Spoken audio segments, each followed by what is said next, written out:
A service of KIBMradio.com, the Internet's home for an all old-time radio.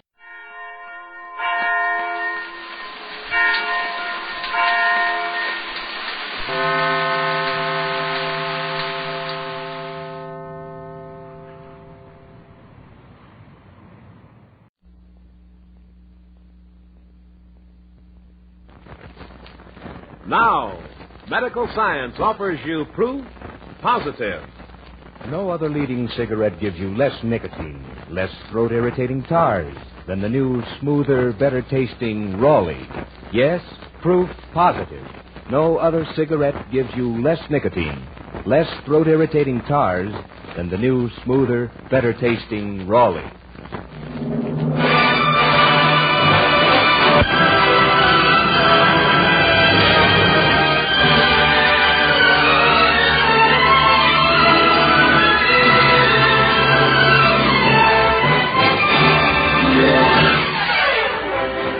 From Hollywood, the Raleigh Cigarette Program, starring Red Skelton with David Forrester and his orchestra, our singing star Anita Ellis, Gigi Pearson, Verna Felton, Pat McGeehan, and yours truly, Rod O'Connor.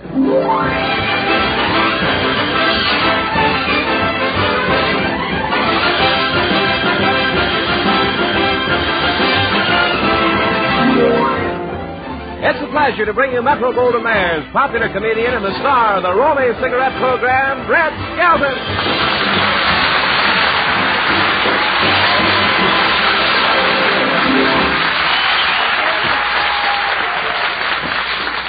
Thank you very much, and good evening, ladies and gentlemen. Well, here I am, ready to hatch out Hope's eggs here. If any other comedian is listening, I'll give setting prices.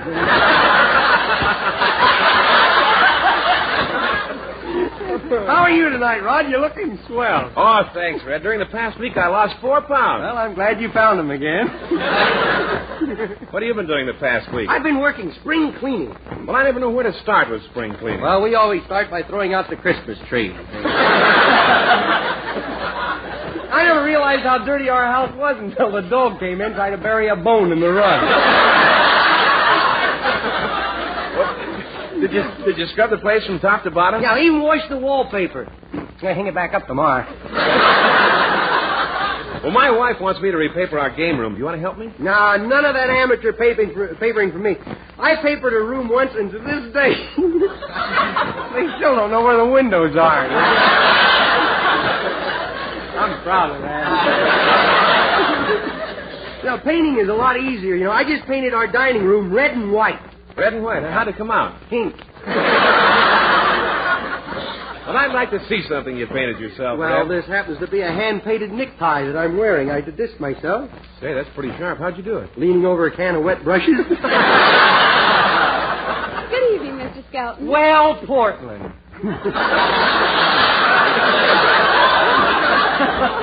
How are you, Anita? Well, tell me all about this spring cleaning. You know, when I clean house, I always find something that's been missing. Yeah, me too. I pulled down the window blind and found a pair of pants I've been pressing for 3 years. Are you doing the cleaning all by yourself? Yeah, I made one mistake, though. I polished the floor with hair restore. What happened? Well, now every time we sweep the floor, we have to part it in the middle. Did you take your rugs out in the yard and beat them? Yeah, I had a little trouble with my neighbors, though. I borrowed their clothesline. And they got mad? Yeah, they said I should have waited until they got their wash down. Oh, by the way, Red, Mother said she saw you on the street and she had a nice talk with you. Oh, yeah, she staggered into me down there. Oh, I'll bet your father's shocked now, isn't it? Your mother says she never misses my broadcast, and that from a year from now I should really be going places. Oh, well, I bet that surprised you. It sure did. I didn't think she knew about those places.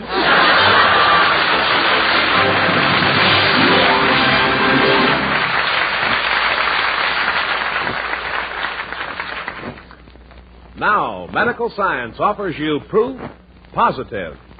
No other leading cigarette gives you less nicotine, less throat-irritating tars than the new, smoother, better-tasting Raleigh. Yes, proof positive.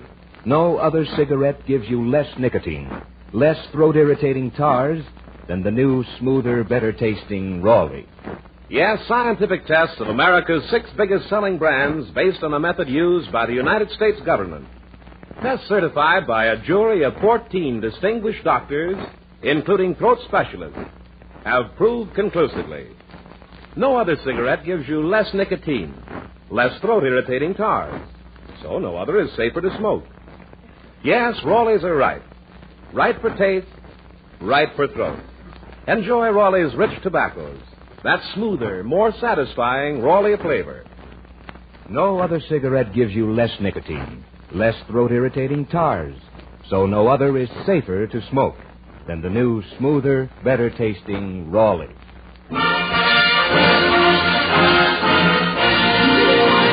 Now that medical science has given you proof positive, our lovely Anita Ellis will sing Love in Vain.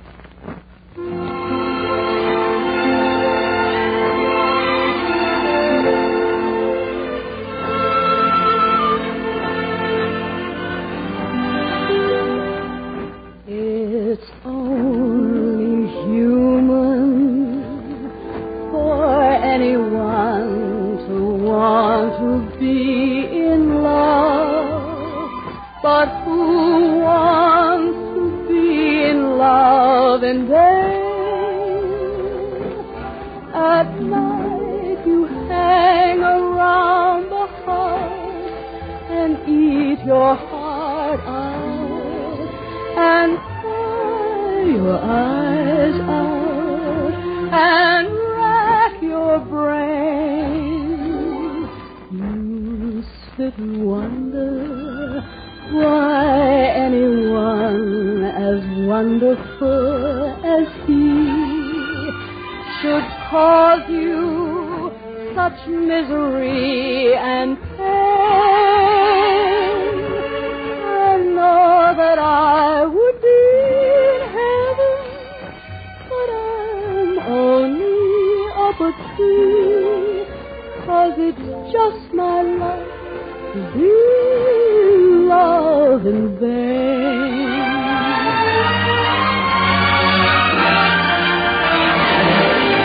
I know that I would be in heaven, but I'm only up a tree, 'cause it's just my luck to be in love in vain.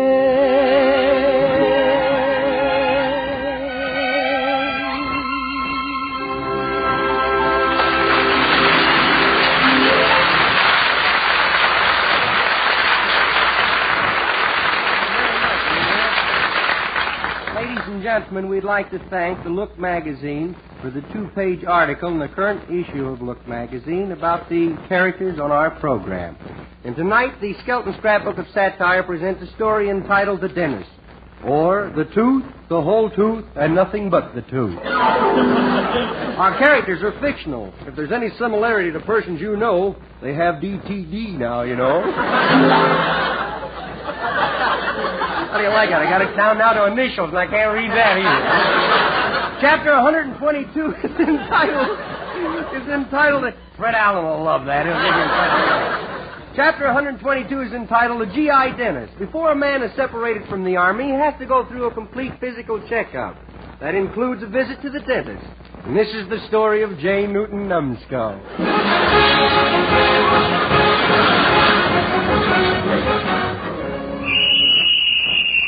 All right, men, fall in.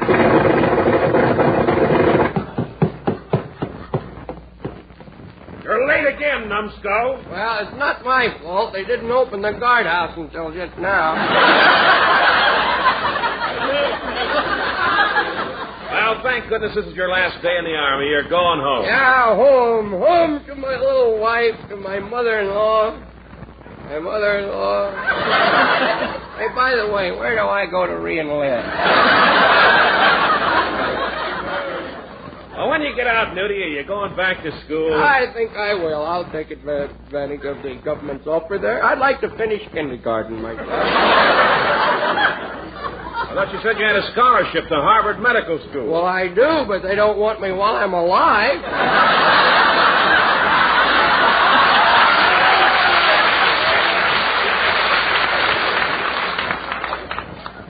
there's just one more thing you have to do before you become a civilian house hunter. What's that? Go kiss the captain goodbye, huh?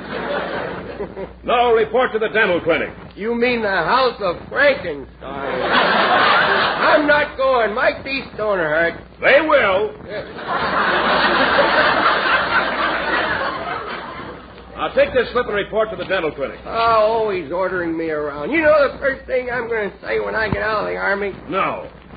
Somebody told you. Look, will you take this slip and get over to the dentist before I beat your brains out? Oh, here, now, don't you talk to me like that. Remember what happened to the last guy that tried to beat my brains out? What? I don't know. I was unconscious. Come on, now, beat it. Watch that back talk. Don't forget, I have bars on my shoulders. Yeah, I bet you used to have them when you were winded, too. Another crack like that, and I'll have you transferred to Pasadena. Oh, no, not there, not there.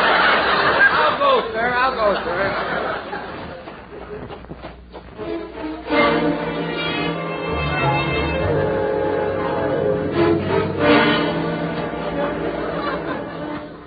Well, here's the dental clinic. Got the skull and crossbones on the door there. Go in. Well, soldier, what can I do for you? Well, you can take my place in the dentist chair if you like to. I was supposed to report to Captain Doozy. What's your name? J. Newton Numbskull. Your serial number? Hmm? Serial number? Cream of wheat.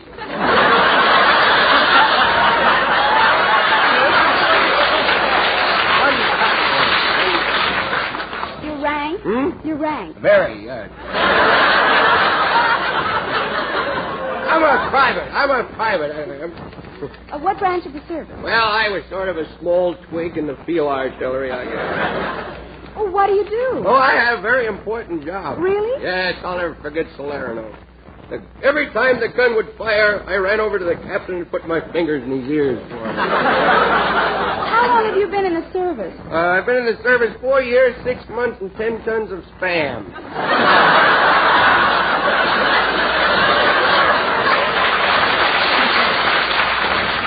Here you are. Take this paper down the hall. Yes, sir, Corporal. Yes, sir. I wonder what door I go in. Well, I think I'll try this one here. What could this be? Do you want gas, Colonel? No, I like to feel like a combat man. So you can clean my teeth without the anesthetic.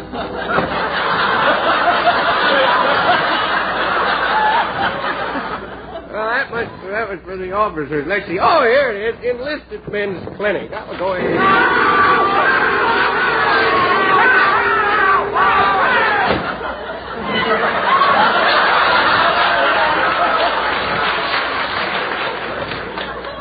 You know, that's liable to replace the firing squad. I'm getting out of here. Just a second, Private. Yes, sir. Yes, Are you sir. here to have your teeth examined? Yes, I'm getting out. Well, let's just step in here. Sit in that chair. Oh, Miss Bicuspid, Yes, Major. prepare this man for an examination. Oh, did you trap another one? Goody.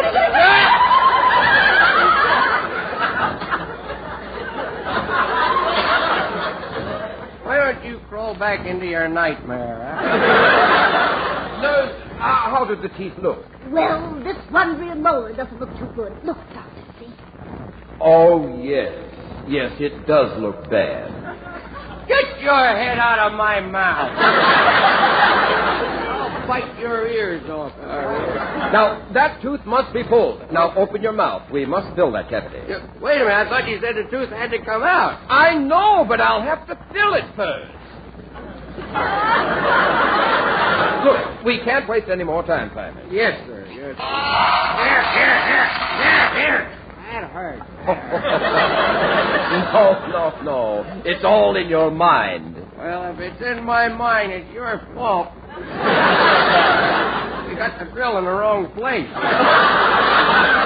Oh, silly me. I was drilling the wrong tooth. Hold it steady now.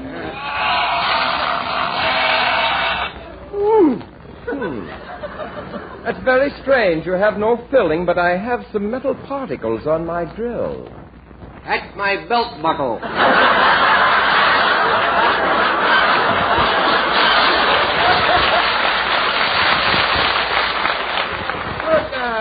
I'd like to ask you something, sir. When you get out of the service, are you going back into civilian practice, or did you used to tear up streets for a living? You know, that kind of hurts, you know. Look, use a little psychology. Yeah? Just say it doesn't hurt, it doesn't hurt, it doesn't hurt, it It doesn't doesn't hurt, it doesn't hurt, it doesn't... Yeah, I'm such a liar, I'd never go.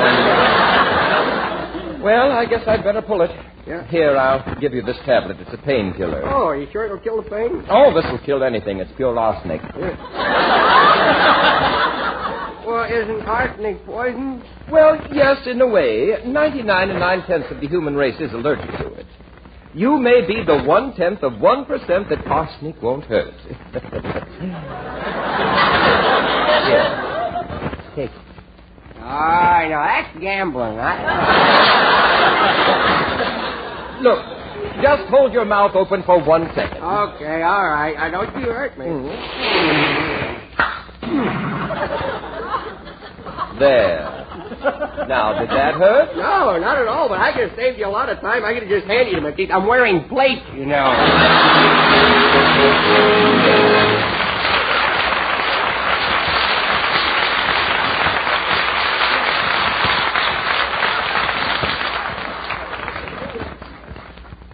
Now, medical science offers you proof positive.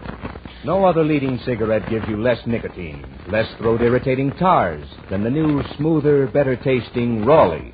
Yes, proof positive. No other cigarette gives you less nicotine, less throat-irritating tars than the new, smoother, better-tasting Raleigh. Tyrone Power, star of 20th Century Fox's The Razor's Edge, says, quote, I changed my mind about cigarettes after I saw the certified reports. Medical science has proved no other cigarette gives you less nicotine, less throat-irritating tars. Thus, no other is safer to smoke. Raleighs are right. You're right, Tyrone Power. And those tests were based on a method used by the United States government. So enjoy Raleigh's rich tobaccos, that more satisfying Raleigh flavor. Remember, medical science offers you proof positive. No other cigarette gives you less nicotine, less throat-irritating tars. So no other is safer to smoke than the new, smoother, better-tasting Raleigh. And now David Forrester and his orchestra pay tribute to the late Vincent Yeoman and play one of his best-known compositions, Without a Song.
very much, David. Chapter 123 in the Skelton scrapbook of satire is entitled Baby Teeth.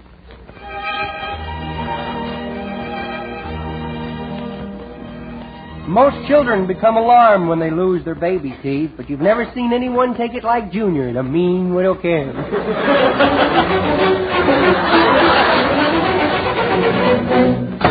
Spank me once and spank me twice and spank me once again.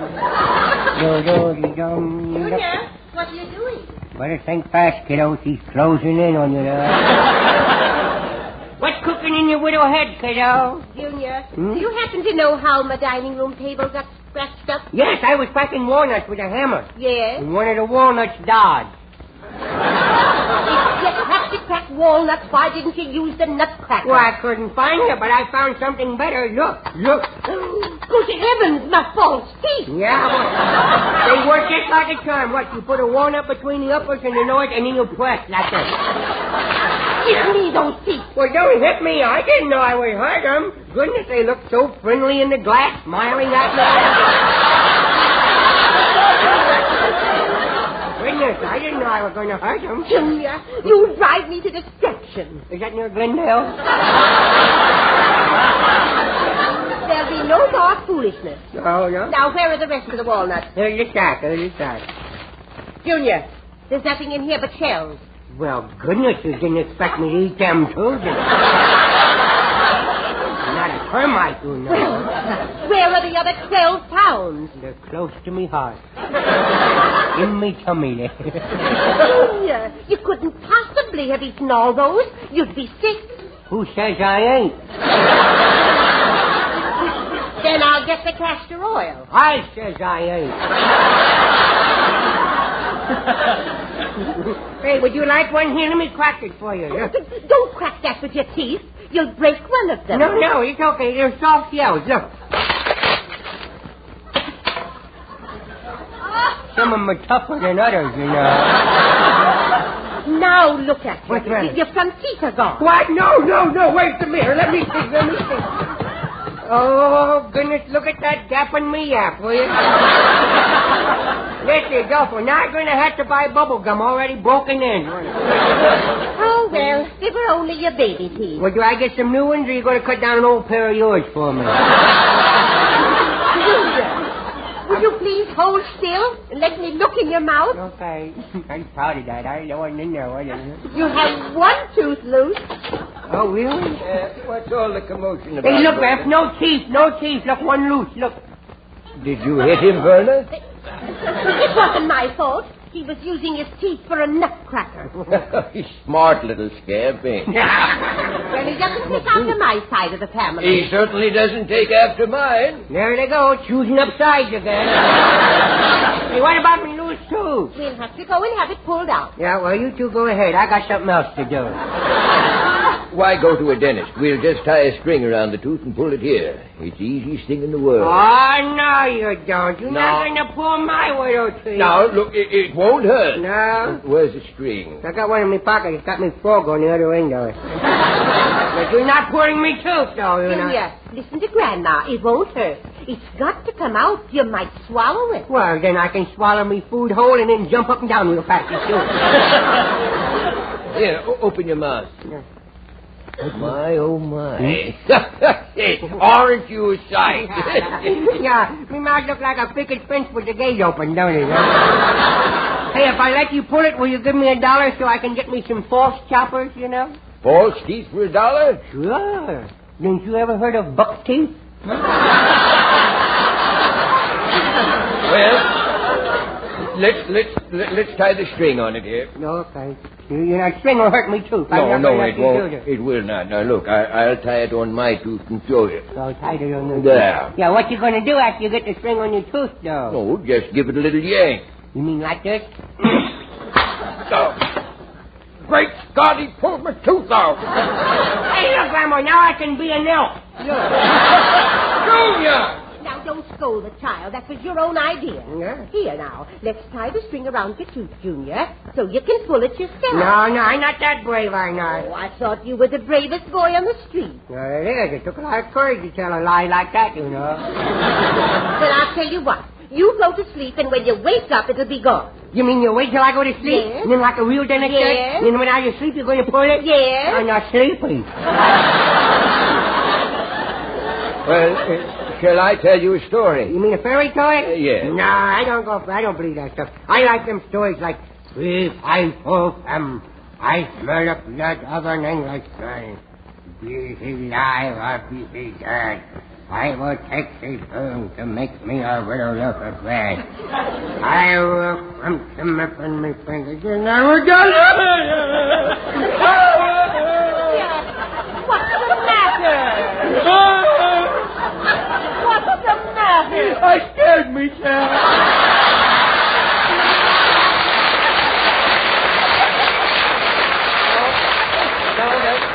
I'm sorry, that won't work. Look, tie one end onto your tooth and the other end onto the iron. Oh. And then you carry it until it gets heavy, and then you drop it. Oh, that's good. Yes, I should have thought of that. Yeah. Okay, now you carry the iron, Junior. Okay, so this sure is heavy, isn't it, huh?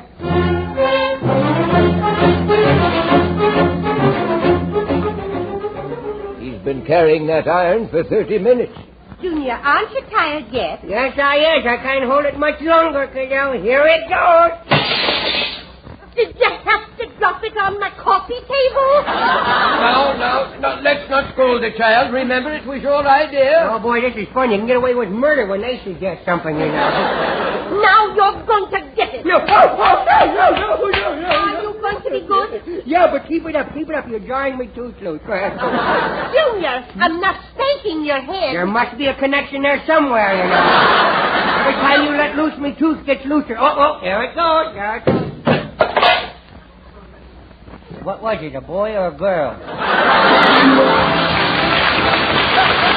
Remember, we'll all be back at the next Tuesday at the same time. Red Skelton, David Forrester and his orchestra, Anita Ellis, Verna Felton, Gigi Pearson, Pat McGee, and yours truly, Rod O'Connor. Until next Tuesday, Dan. This is Red Skelton saying the best way to tell if you like our show is to try our product. Thanks for listening. Brown and Williamson invite you to other good listening throughout the week. Hear Hildegard tomorrow night in the new Penguin Room, and People Are Funny with Art Linkletter Friday night. And return with Red Skelton next Tuesday. Red Skelton is heard in this program through the courtesy of Metro-Goldwyn-Mayer.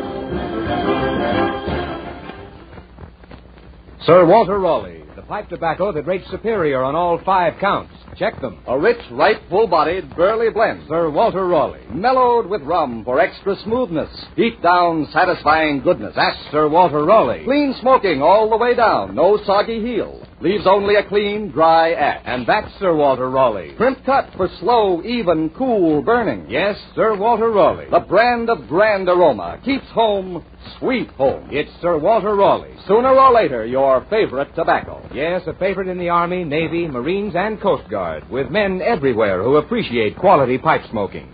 Try Sir Walter Raleigh, the quality pipe tobacco of America. Red Skelton is brought to you by the Brown and Williamson Tobacco Corporation.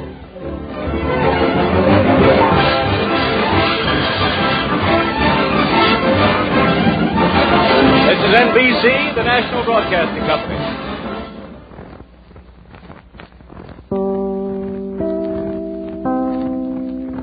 Now, medical science offers you proof positive. No other leading cigarette gives you less nicotine, less throat-irritating tars than the new, smoother, better-tasting Raleigh. Yes, proof positive. No other cigarette gives you less nicotine, less throat-irritating tars than the new, smoother, better-tasting Raleigh.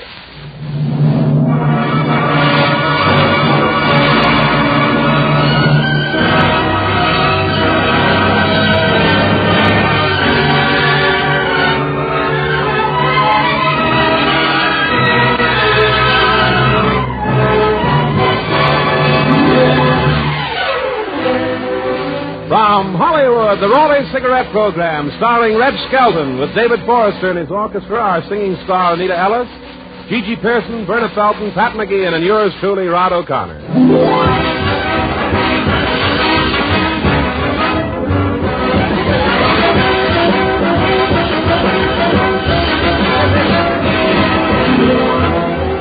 It's a pleasure to bring you Metro-Goldwyn-Mayer's popular comedian and the star of the Raleigh Cigarette Program, Red Skelton.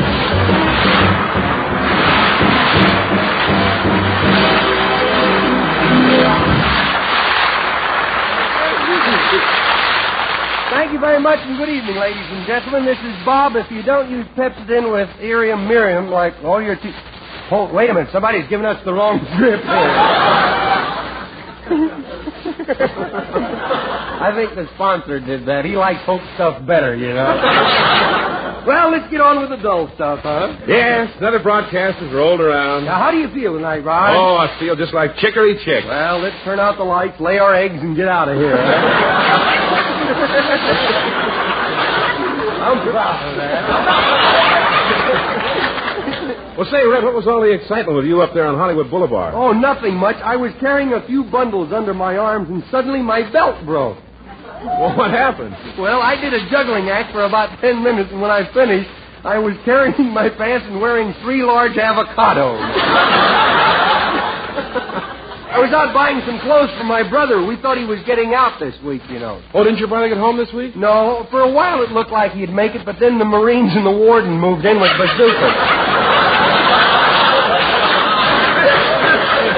I think the boys up at Alcatraz were striking for shorter hours.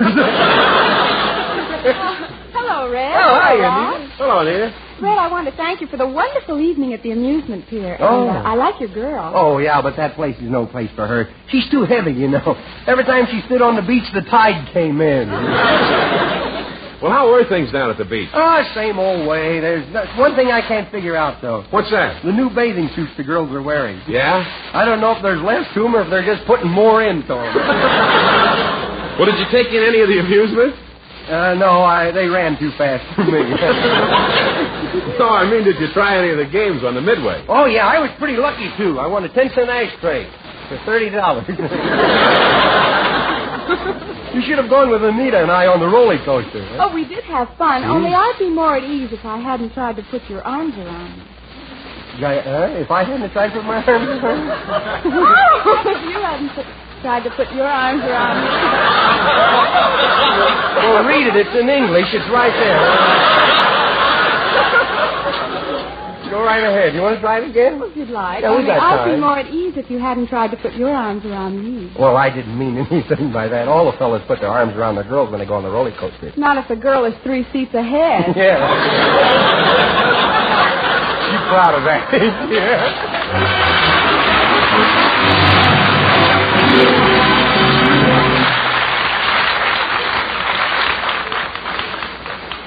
Now, medical science offers you proof positive. No other leading cigarette gives you less nicotine, less throat-irritating tars than the new, smoother, better-tasting Raleigh. Yes, proof positive. No other cigarette gives you less nicotine, less throat-irritating tars than the new, smoother, better-tasting Raleigh. Yes, scientific tests of America's 6 biggest-selling brands based on a method used by the United States government. Tests certified by a jury of 14 distinguished doctors, including throat specialists, have proved conclusively no other cigarette gives you less nicotine, less throat-irritating tars, so no other is safer to smoke. Yes, Raleighs are right. Right for taste, right for throat. Enjoy Raleigh's rich tobaccos, that smoother, more satisfying Raleigh flavor. Remember, medical science offers you proof positive. No other cigarette gives you less nicotine, less throat-irritating tars, so no other is safer to smoke than the new, smoother, better-tasting Raleigh.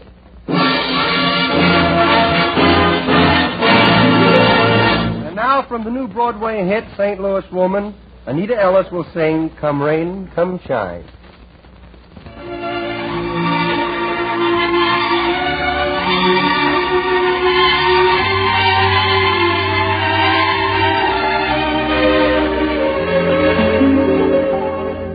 I'm gonna love you like nobody's loved you.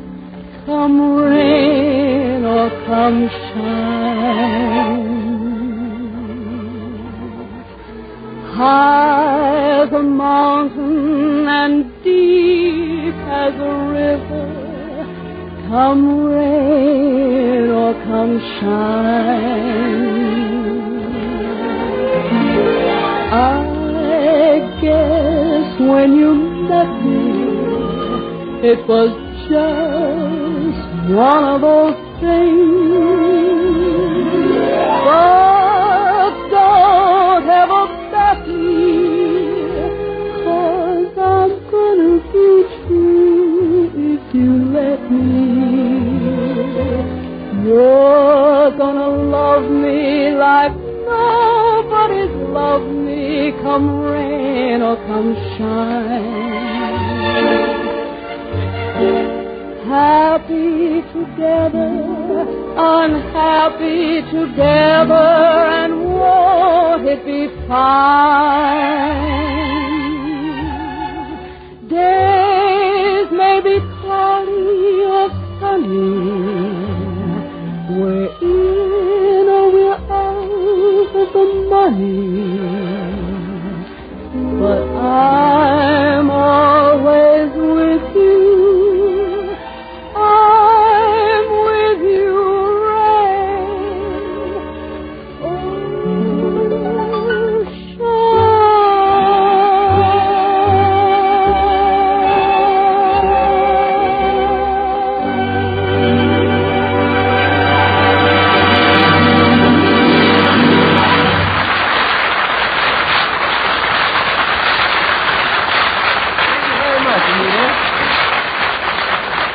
Now I would like to read from the Skelton Scrapbook of Satire a story entitled Firemen.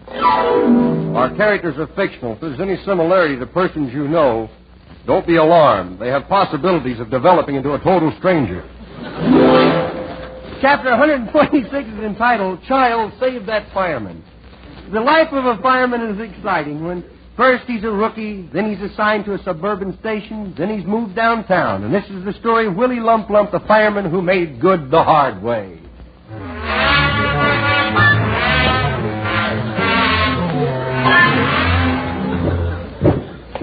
Left, right, company, halt, 1, 2. Boy, this life for a rookie fireman is really tough, March, nothing march. Someday I'm gonna walk just to see what will happen. I guess they figure the best way to put out a fire is to tramp on it.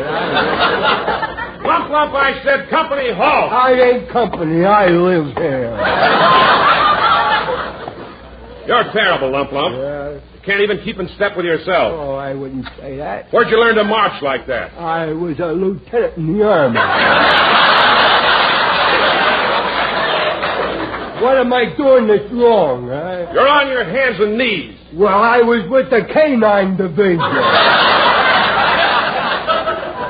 What were you doing in the Canine Corps? I like Red Heart better than K-Ration.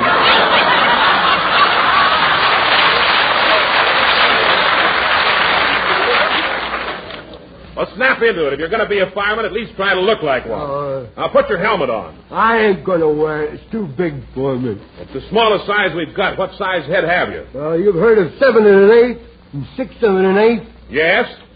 Shake hands with an 8. How'd your head get so small? Stick it in a Coca-Cola bottle trying to get the last drop out. Now, don't be silly. Here, I'll put your helmet on for you. Well, here I am, all alone, little world of myself. Now, does that helmet feel too big? Oh, no, it's quite comfortable, where my legs branch out. All right, Lump. Let's see how much you know about firefighting. All right. What's the first thing you do when you see a house on fire? I do the same as any red-blooded American would do. Stand there with my mouth open and say, boy, what a blaze.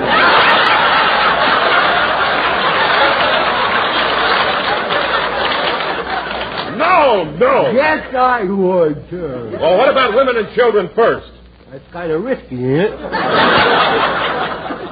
Willie, how can you be so dumb and stay alive? I take vitamins. Now, look, let's go back and start all over. All right. What's the first thing you'd do if your house was on fire? Oh, well, that's different. I'd jump out the window. And what's the second thing you'd do? Regret it.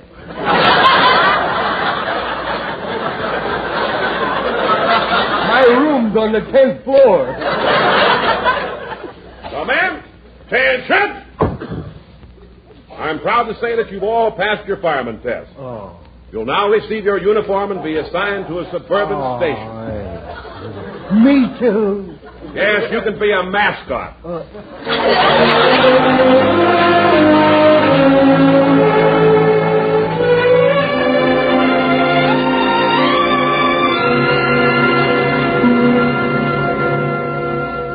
Sure is boring sitting around a firehouse giving each other hot foots for excitement.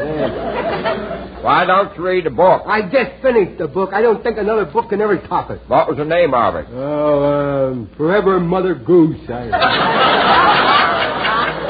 Why, that's a kid's book. It is? Yeah, it's for 3-year-old minds. Oh, no wonder it was over my head then.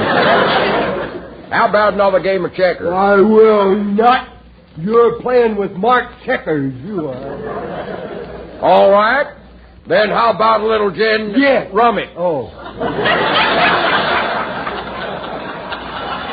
Grab that, nozzlehead. Yeah, okay, take it. Hello, Hotty Tot Firehouse.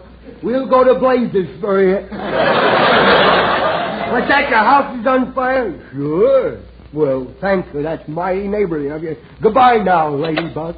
Well, Willie, if the house is on fire, what are we waiting for? Don't get excited. He said he'd bring it right over. He lives in the trailer.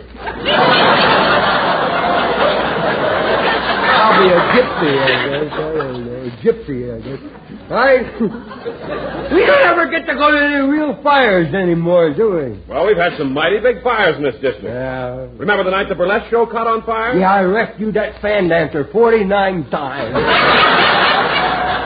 Do you remember during the war we couldn't get fire extinguishers and had to use seltzer bottles? Yeah, that big fire over at the liquor store and we all stood around squirting seltzer water on it. What happened? Biggest highball you ever saw. I'll get it. Hello, Hotty Totty Firehouse, Lump speaking. Come quickly, my place is on fire. It's burning to the ground. The smoke is choking me. Help! Help! I'm stifling. Can't you do something for me? Oh, might get you a part at MGM. This is no time to joke. My house is on fire. So I gather. Come right over. I live at 603-874-92189 Santa Fe Way. Sounds like a boxcar, don't it? Where is it? It's on the other side of Los Angeles. Oh. How long will it take you? About 3 hours. 3 hours to cross Los Angeles? Yes, you see, we'll have to find a woman driver to take us through. Oh, you nitwit. Now, just a minute. That's a needle. Now, you say to me, what's a needle? See?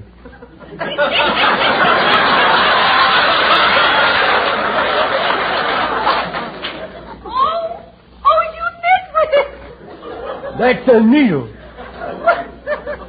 What's a needle? What you knit with. Well,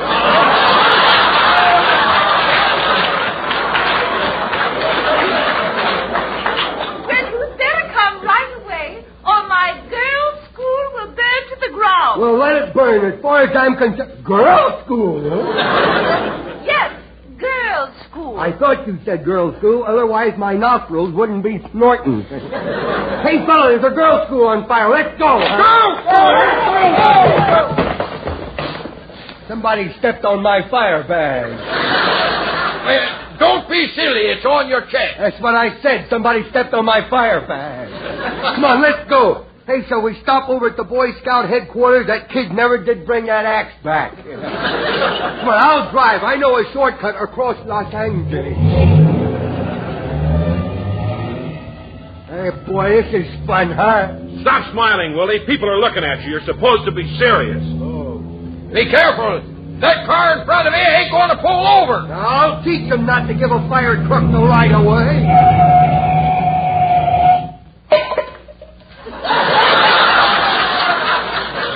Hardly worth the effort.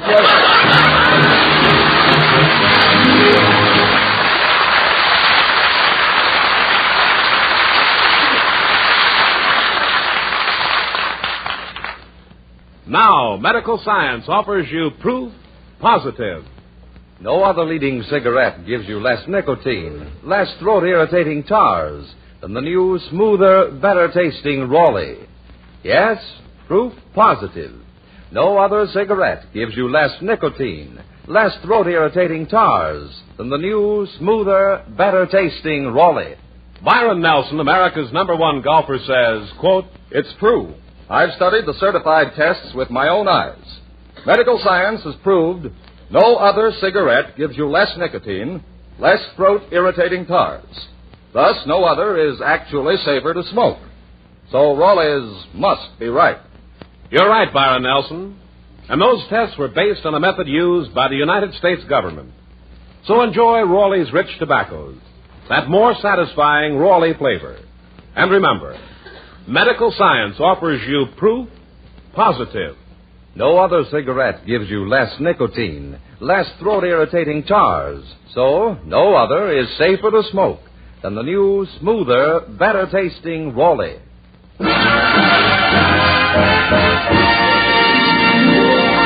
Fire Chief John Alderson just phoned and said if we come down with Junior, he'll let us slide down the poles. He enjoys the show very much. And now David Forrester and his orchestra play a medley from the Broadway success, Carousel.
Chapter 128 is entitled, Where There's Smoke, There's Junior.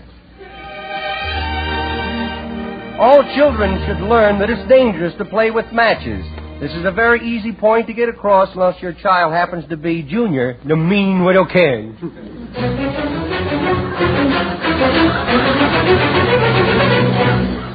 Glow, widow matches, glow, glow, glow, glow, glow, widow matches, glow, glow. No, it bit me. That one bit me. Yes. What are you doing? I'm singing, Grandma. Is that all? Well, if I tell her the truth, I'll suffer the consequences. I'll keep my widow trap shut, I guess. Junior, answer me. Or do I have to stop ironing and come see for myself? Well, I was just in... Land's sakes, just look at this mess. What are you doing? I'm playing fireman, Grandma. Now, isn't that nice? Yes, I used the banister as me pole. I slide down it. Watch me. I'm going to slide down the pole. Here I come. I sure is knock-kneed, ain't I? Junior, do I smell smoke? Well, if you don't, you has a cold, you know.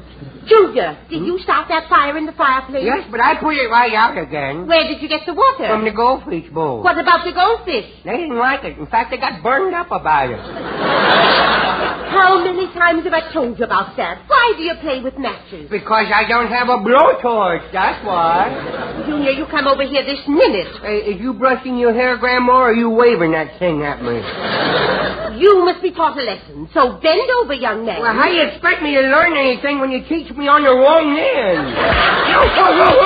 Oh, you hit me with a hairbrush. You hit me with a... Now, you're just crying because your feelings are hurt. I want you to hurt my feelings. I don't have to sit on them, you know. I didn't mean to be yes, so hard. Oh, you were. Poor baby. Yeah, poor baby. Bless your little heart. Yeah, bless his little heart. Now, I want you to promise me you'll stay away from matches. Sure do. It would be the easiest thing in the world to set the house on fire. Oh, I wouldn't say that. I've been having quite a bit of trouble myself. Junior, I wish you could understand that playing with matches is a dangerous thing. Oh? Where you might catch your clothes on fire. Oh. And that suit's brand new. Yeah. Well, I ain't very old myself, you know. No, you're not. No. I remember the night you were born. Oh. How your father rushed out of the house and joined the Foreign Legion. Grandma, where did I come from? All little babies come from heaven. Really? Yes. But I guess you were an exception. Yeah. Well, I have to get back to my ironing. Hey, I smell something burning. Good heavens, I left the iron on. Oh, let's go see what happened. Let's go. Oh, look, Junior, the kitchen's blazing. A real fire. You know, kiddo, I didn't know you had it in you, you know. Look, the kitchen curtains is on fire. Well, Junior, you're a Cub Scout. What do you do first? Let's get some marshmallows. Oh, boy. Help. Oh. Junior, save what you can. Okay, Grandma. Junior, what are you doing? I'm throwing the dishes out the window. Stop it and call the fire department. Now, let's wait a minute. Give the fire a chance to get going a little. Let's be fair about this. Oh, Junior, my beautiful house. Yeah, make a beautiful fire, too, don't you? The fire's getting out of control. Yeah. Junior, stop blowing on it. Well, I don't have nothing to fan it with. What can I do? I'll phone the fire department. Oh, there's Mr. Fowler at the door. I got him in. Junior, Yeah? does your grandmother know the back of the house is on fire? Does she know it? No, she's just phoning the fire department because she don't want to lick a postage stamp. She wants to bring the water over in a hose. Let's go down the back and train the garden hose on the fire. Let's hurry. Oh, boy, hellfire. I turn it on and you be the head squirt. All right, turn it on. Here, it's on. Nothing's coming out. Is it turned on all the way? Yeah, maybe it's clogged up. Well, I'll look inside the nozzle. That's all I want to know. Junior! It's a fine time to be taking a shower, you know. I've often wondered why your grandmother never thought of putting Drano in your crib. Someone ought to tan your hide. Well, let's let the sun do that, eh, kiddo? Oh, here comes the fire wagon. Oh, boy. I'm going to tell Grandma. Hey, look, poor fire engine, Grandma. Look at a big hook and ladder. Oh, I do believe I have died and gone to my appointed destination. All right, Ben, hurry it up. It's in the back. Oh, look at him there.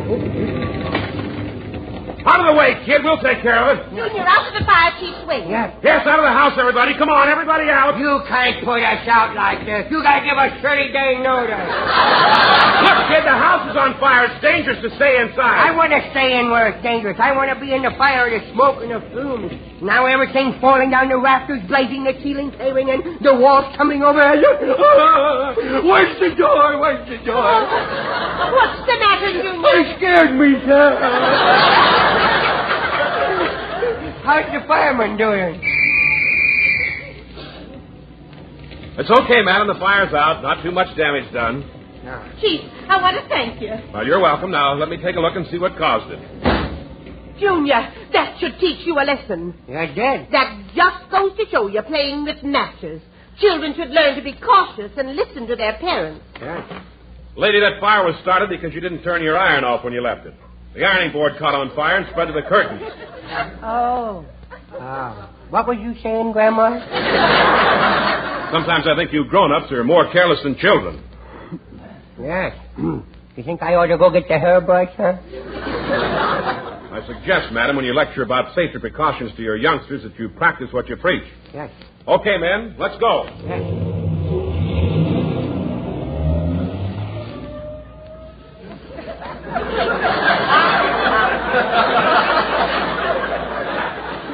You know, Grandma, I kind of ashamed of you. Really ashamed, you know. A big girl like you know. I ought to make you go to bed without your supper, you know. Yes, Junior, Yes? I know. Yes? I know I was careless. Yes. I'm like all grown-ups, just thoughtlessly careless. Oh, well, don't cry about it, Grandma. I Please, can't help it. Yes, yes, yes. I picked on a child for what I don't practice. Well, it's all right. Goodness. Yes, it is. Yes, it is. It's all right. It's all right. Oh, bless her careless little heart. Yes, bless my careless little heart. No, don't cry. Remember, we'll all be back with you next Tuesday at the same time. Red Skelton, David Forrester and his orchestra, Anita Ellis, Verna Felton, G.G. Pearson, Pat McGeehan, and yours truly, Rod O'Connor. Until next Tuesday, then. This is Red Skelton saying goodbye now, and thanks for listening. And I'd like to remind you that Sunday's Mother's Day. But so many people have forgotten Mother all through the year. If they forget this one day, she probably won't even notice it. Brown and Williamson invite you to other good listening throughout the week. Hear Hildegard tomorrow night in the New Penguin Room, and People Are Funny Without Linkletter Friday night. And return with Red Skelton next Tuesday. Red Skelton is heard in this program through the courtesy of Metro-Goldwyn-Mayer. Sir Walter Raleigh, the pipe tobacco that rates superior on all 5 counts. Check them. A rich, ripe, full-bodied, burly blend. Sir Walter Raleigh. Mellowed with rum for extra smoothness, deep down satisfying goodness. That's Sir Walter Raleigh. Clean smoking all the way down. No soggy heel. Leaves only a clean, dry ash. And that's Sir Walter Raleigh. Crimp cut for slow, even, cool burning. Yes, Sir Walter Raleigh. The brand of grand aroma. Keeps home sweet home. It's Sir Walter Raleigh. Sooner or later, your favorite tobacco. Yes, a favorite in the Army, Navy, Marines, and Coast Guard. With men everywhere who appreciate quality pipe smoking. Try Sir Walter Raleigh, the quality pipe tobacco of America. Red Skelton is brought to you by the Brown and Williamson Tobacco Corporation. This is NBC, the National Broadcasting Company.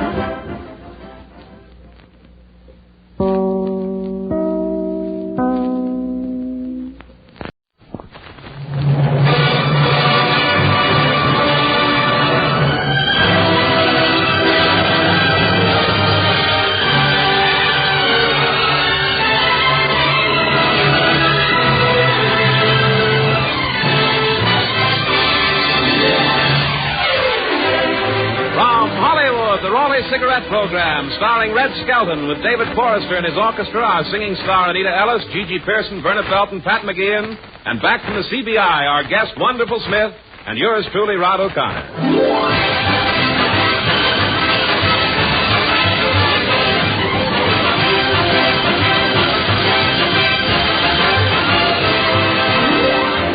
It's a pleasure to bring you Metro-Goldwyn-Mayer's popular comedian and the star of the Raleigh Cigarette Program, Red Skelton.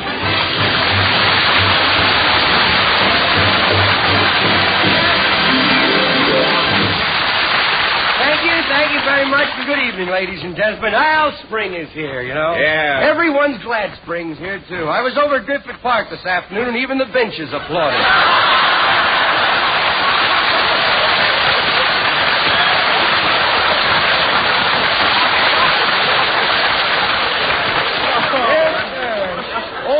I hope heard that. That'll burn him up. Well, Red, what have you been up to this week? Oh, I've been up to my neck. There's a mud puddle outside my door, you know. No, I haven't been doing much of anything. Santa Anita is close. I've joined the 100,000 of homeless people, you know. Well, what are the people doing that used to bet at Santa Anita? Well, the people that only bet on the sure things are now betting on pedestrians crossing the street. They'll give you 6 to 1 that you can't cross against the red light. How about the green light? That's 20 to 1. What's that Griffith Park joke? I love that. Say it again. Oh, Bob Hope!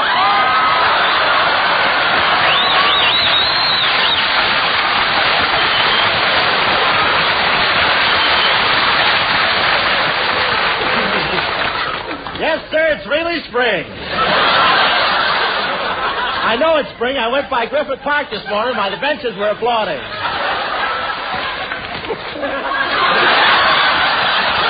I'll try next door. Goodbye.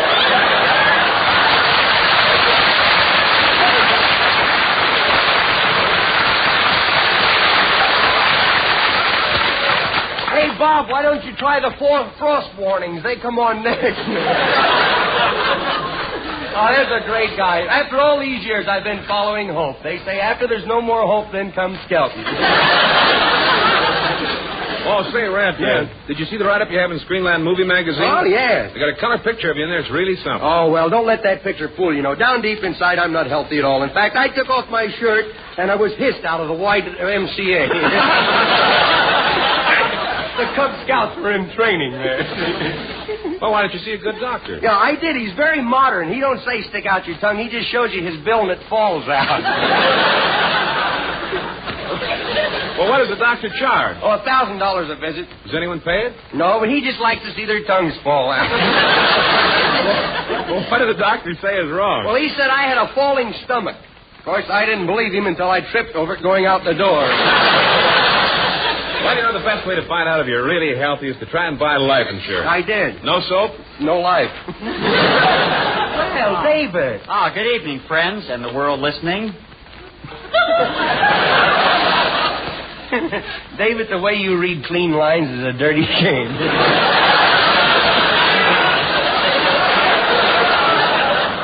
Well, the other programs I've worked on never complained. Oh, you've been on other shows?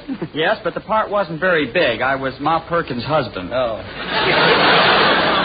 He's a talent scout for a morgue if I ever saw one. And medical science can give you proof positive. By the way, have you tried for any life insurance lately, David? Yes, they sold me some, but it's rather embarrassing. How come? Every time they see me, they try to pay me off. Some insurance is ridiculous. The same guy don't write for you that writes for Hope, does he?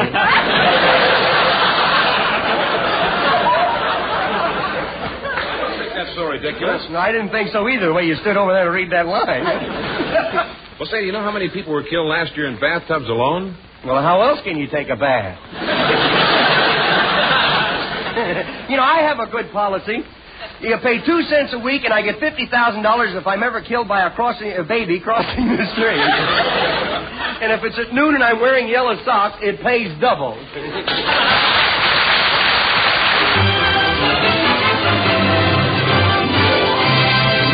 And now our lovely Anita Ellis will sing All Through the Day.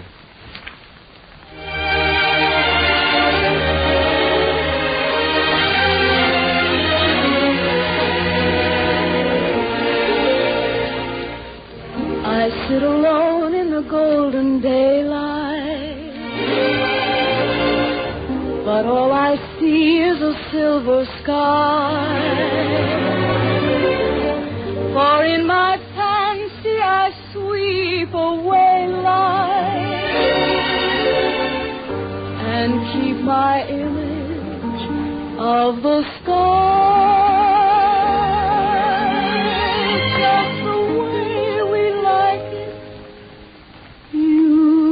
And I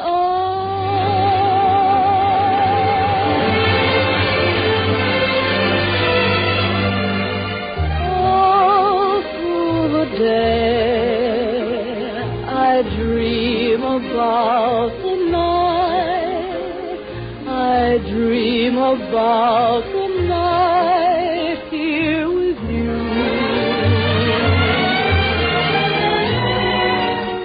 All through the day I wish away the time until the time when I'm here with you.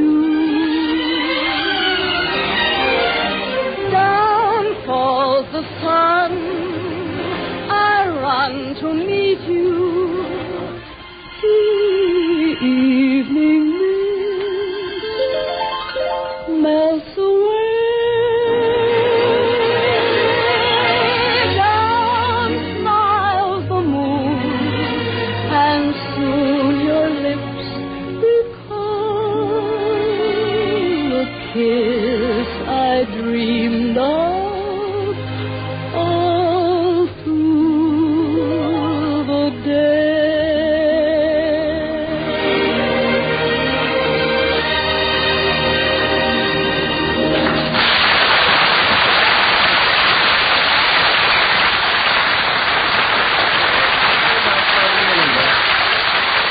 Tonight, the story from the Skelton scrapbook of satire is entitled Newspaper. Our characters are fictional. If there's any similarity to persons living, it's not only a coincidence, it's a dirty shame.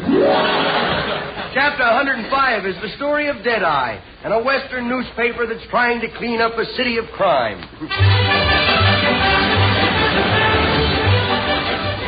Whoa! Whoa! Oh, come on, horse boy! Oh, come on and stop, will you? I got some sugar in my pocket. If you'll stop now, I'll give you a lump. Oh, now we both got a lump. I'll be right back, old pal. I'm going into this bar here and grab myself a bit of free lunch.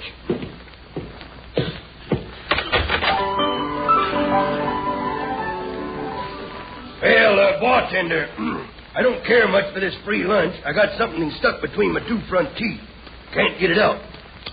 You don't have a toothpicky, do you? No. Don't have a piece of string or spaghetti I could use, have you? No. Well, then there's only one thing to do. Don't know where there's a good dentist, do you? I just found a little cavity up here. Well, Deadeye. Well, wonderful Smith, how are you? Oh, you sure look good. You look like a handsome cowboy movie star. Yeah, did you ever see one of them cowboy movie stars? Nope, that's what I mean. You look like something I ain't never seen. I hear you're working for Maggie the Clipper's newspaper. Yep, my allotment was cut off and I just had to get a job. Well, what's the latest news? Well, did you see the evening paper? I don't read the paper myself. In fact, I don't read nothing with writing on it. What do it say? Well, Miss Maggie has started a cleanup campaign. Yeah, what for? Well, it's the newspaper's duty to make the town clean and safe for good law-abiding citizens. Yeah, well, we only got 2 good law-abiding citizens in the town. What did you say? I said, we ain't got no law-abiding citizens. Say, what do them big black words at the top of the paper say? It says the sheriff has given notice that all the gamblers, cattle rustlers, killers, and horse thieves will have to get out of town by tomorrow. Really? I wonder if the sheriff's packed yet. Yeah. Well, looky. They got you in the obituary column. Yeah? Who did I marry? It says you died March the 16th. Really? Well, now, somebody ought to told me about that. Kind of bad walking around like David Forrester and not knowing it. I'm proud of that. That ain't it. What else do it say? Well, it also says, and I quote, that you are a low-down, yellow-livered mongrel, unquote. Yeah. Well, at least the paper prints most of the facts anyhow. But I'm going to get the guy that wrote that lie. I wrote the article, Deadeye, but don't reach for your gun. Ooh! What happened, Deadeye? I keep forgetting to take my gun out of the holster. That's how I got all these holes in my shoes. Hey, Deadeye, I thought you'd like to know that Three-Finger Charlie's on his way to wreck Maggie the Clipper's newspaper office. Come on, Wonderful. We got to go over there and arrange a funeral for old Three-Finger Charlie. Hey, that's a nice horse you got there, Wonderful. He's a little wild, though, isn't he? Yeah, I'm the only man who can ride him. Watch this. I thought you were the only man that could ride him. Well, sometime he forgets it's me. Well, come on, let's go. Giddy up, boy.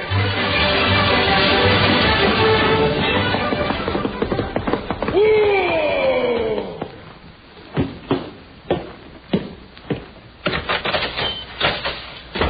Howdy, Maggie.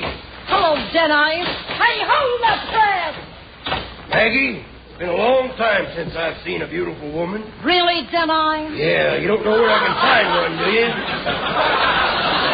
Well, don't you think I'm a pretty nice dish, Deadeye? You built more like a platter, if you ask me. Oh, same old wisecracks and same old bow legs. Well, what's wrong with that? A lot of guys have got bow legs. Yeah, but not clean up to the ears. Never mind that. Where's that three-fingered Charlie, that skunk without a friend in the world? I'm right behind you with the gun in your back. What do you want?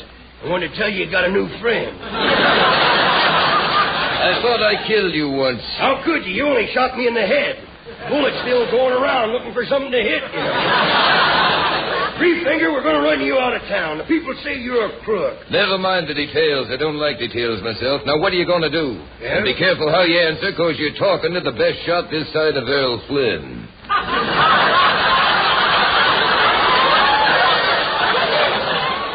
Stop reaching for those gags or I'll blast you full of ad-libs, boy. Well, let's make this fair and square, huh? I'll count three and then we'll both draw. Okay. That sounds fair to me. It does? Yep. Of course, you don't know what I'm thinking, do you? Deadeye, you ain't planning on cheating, are you? No, I ain't planning on cheating. Probably will, though. You ready, Three-Finger? Start counting. There. Deadeye, you didn't even count. Well, that's because I know how Charlie hates details.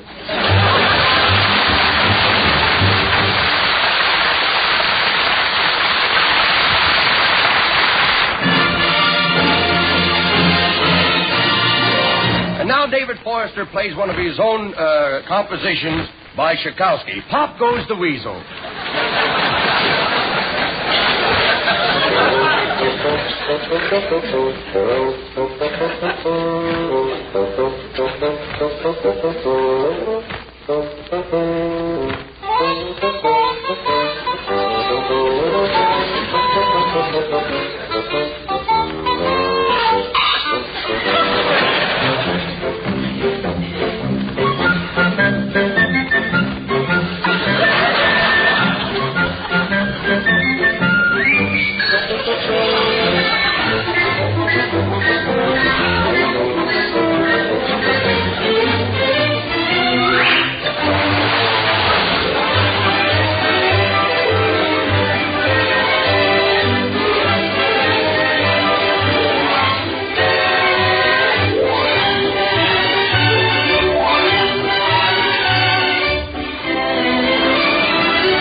David Forrester. Chapter 106 is entitled The Sunday Papers. The Sunday newspaper is Junior's dish. He loves the funnies, and when we find it 6 o'clock in the morning, everyone's asleep, except Junior, the mean little kid.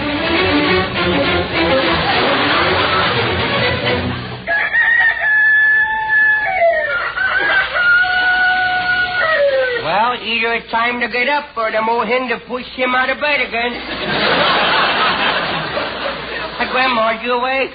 Grandma, wake up, Grandma. Are you asleep? You asleep, Grandma? Not now, no. Where you go when you're asleep? I had to yell me with a head off. Junior, it's only 6 o'clock in the morning. Go back to sleep till 7. It must be 7 now. No, Junior, the alarm clock is set to go off at 7. Well, maybe it overslept. The old clock's getting pretty old, you know. It's got wrinkles in its face and dishpan hands, you know. Now stop being silly and go back to bed until 7. All right. Oh, this is discouraging. My whole life wasted away laying here in bed. I could have wrecked half of the house by now. I wonder if that old clock is running. Looks like it stopped to me. I hadn't moved a bit. Maybe I'll shake it, make sure. I'll bang it on the table. That ought to start it to ticking.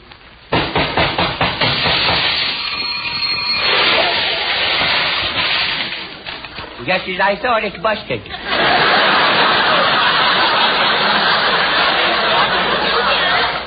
What was that? That was the alarm clock going off. All over the room. Junior, why aren't you as nice and quiet as you were when you were a little baby? I don't know. I ain't been the same since I started taking me Wheaties straight, you know. Grandma. Yes, Junior? Did you start to love me? Yes, he did.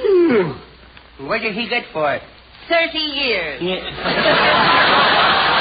Now, stop talking and go back to sleep. No. Oh, I just heard the boys throw the Sunday papers up on the porch. Can I go down and read the funnies? You know, I'm dying to see Superman meet Flash Gordon. Head on. Junior, I'd rather you concentrated on little Orphan Annie. I don't like little Orphan Annie. Why not? No blood. Can I go read the funnies, sir?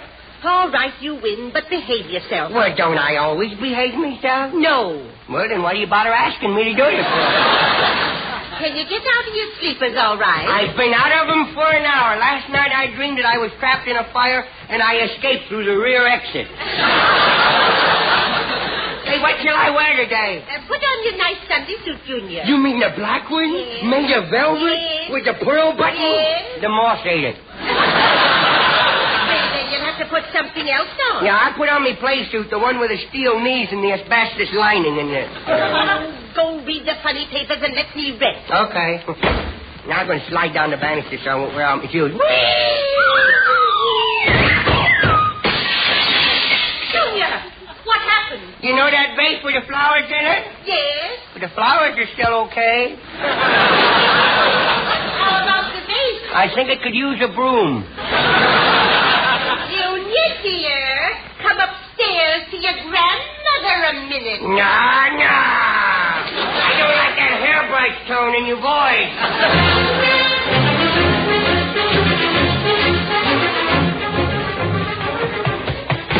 Now, I wonder where that Sunday paper is. Oh, there's Mr. Beaumont, that man from next door. Well, if it isn't Junior. Yeah. I have a hunch this is going to be a wonderful day. I got a hunch you're going to change your mind, too. Yeah. Hey, what you carrying a stepladder for? Well, I'm looking for my paper. I believe it's on the roof. Oh. Would you like to climb up this ladder and look for me? Climb up the ladder and look for you? That's a little silly, isn't it? I can see you standing right here. Well, then would you mind holding the ladder steady while I climb up to look for my paper? Now, he ought to know better than that.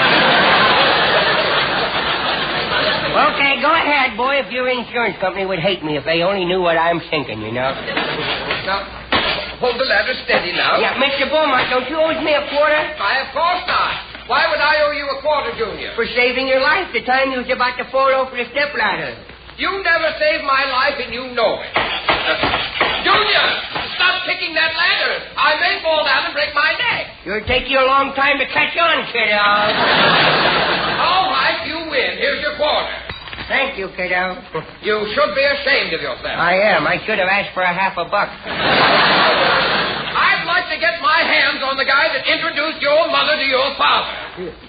Now, I'm going over to the other side of the roof and see if I can locate the paper. Now, don't you move that ladder. Okay. Oh, look, here comes that old fat Mr. O'Connor, the man. Boy, now that he's up, I won't be able to see the sun for the rest of the day. Good morning, young man. Yeah. My, isn't it wonderful to be up and about so early? Isn't it delightful? Isn't it invigorating? Ah, spring. Yes, you know the benches over in Griffith Park.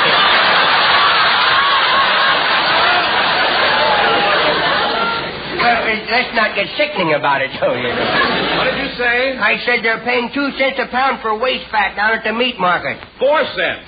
All right, 4 cents, millionaire. Hey, what's wrong with you? Well, I can't seem to find my paper. I wonder where it could be. Well, did you look on the front porch? You know, sometimes the boy missed the roof, you know. There's no doubt where it is. It's on the roof. Will you help me find it, Junior? Okay, we can use this stepladder over here. Get it over. Don't drag the ladder, Junior. It's liable to fall on you and break some of its rungs. Yes. Boy, you sure does me, don't you, huh? Yes. Now, here, I'll take it to my house. Tell me, is Mr. Beaumont up yet? I think so. I ain't heard him fall. Now, hold the ladder while I climb up to the roof. Okay. Look at old Lard Boy going up that ladder. He looks like a B-29 taking off, don't he? Hey, how much did you weigh? 300, but I hope to drop a few pounds. I can help you drop all of it if you want to. Ah, there's my paper. Yeah, well, since you found it, you won't need the ladder anymore. Don't move that ladder. Oh, I won't. Move it. I did not. It just changed directions, was all. Junior, come back here with that ladder. Oh, there's Mr. Beaumont up there. Junior, I'm coming down. Are you holding the ladder? Yes, I am, Mr. Beaumont. How far do I have to stretch to reach it? Oh, about halfway across the yard. Junior, get that ladder over here. Hey, Beaumont, the kid's got me stranded on the roof. Where do you think I am, in the bathtub? Junior, I'll give you a nickel if you get that ladder over here. I'll give you another quarter. I had 25 cents bid. What does the gentleman on your left offer? 35 cents. I got 35 who will make it 40. 50 cents per foot. If I can hold out, I'll be a millionaire time I'm 60. I got 50 out of my bid till I heard 60. I got 50 till I heard 60. I got 50 till I heard 60. 55 cents. 55 cents, you cheapskate. Junior, you help those men down to there or I'll give you the whipping of your life. Sold to that lady with the hairbrush.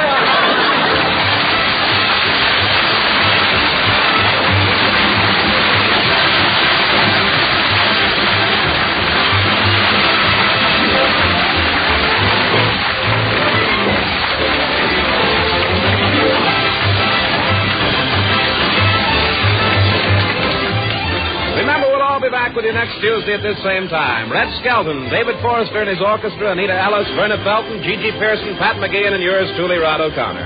Until next Tuesday, then. This is Red Skelton saying goodbye now, and thanks for listening. And remember, don't react to words, because words are seeds. And they'll grow from a word into a sentence, and into a sentence into a paragraph, and from a paragraph into a fabulous story. And there's enough dirt in each man's mind to make things grow. Good night. Brown and Williamson invite you to other good listening throughout the week. Hear the Raleigh Room starring Hildegard tomorrow night, and People Are Funny with Art Linkletter Friday night, and return with Red Skelton next Tuesday. Red Skelton is heard in this program through the courtesy of Metro Goldwyn Mayer.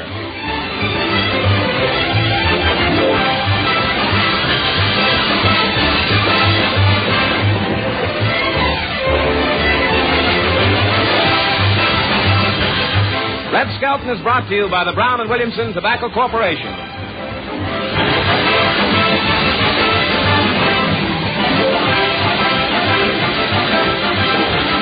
This is NBC, the National Broadcasting Company.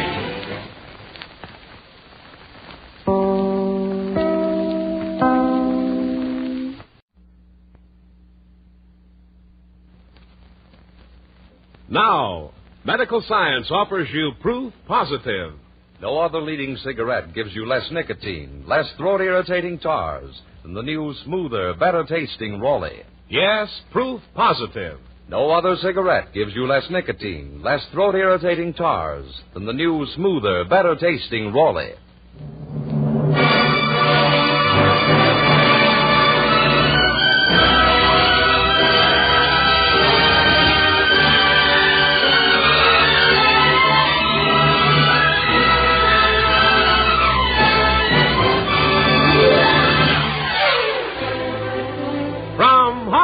The Raleigh Cigarette Program, starring Red Skelton with David Forrester and his orchestra, our singing star Anita Ellis, Gigi Pearson, Verna Felton, Pat McGeehan, and yours truly, Rod O'Connor.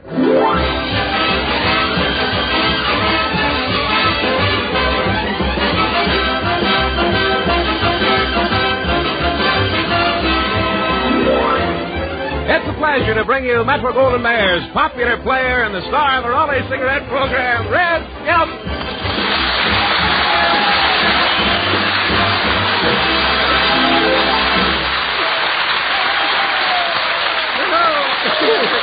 Thank you. Thank you very much. Somebody thinks it's a hog calling contest over here. Thank you and good evening, ladies and gentlemen. Well, Rod, what's new with you? Oh, nothing much, Red. I've been reading a book entitled Advancement of Science by Farnsworth Aislop. Oh, you mean Jimmy Starr's little boy, huh?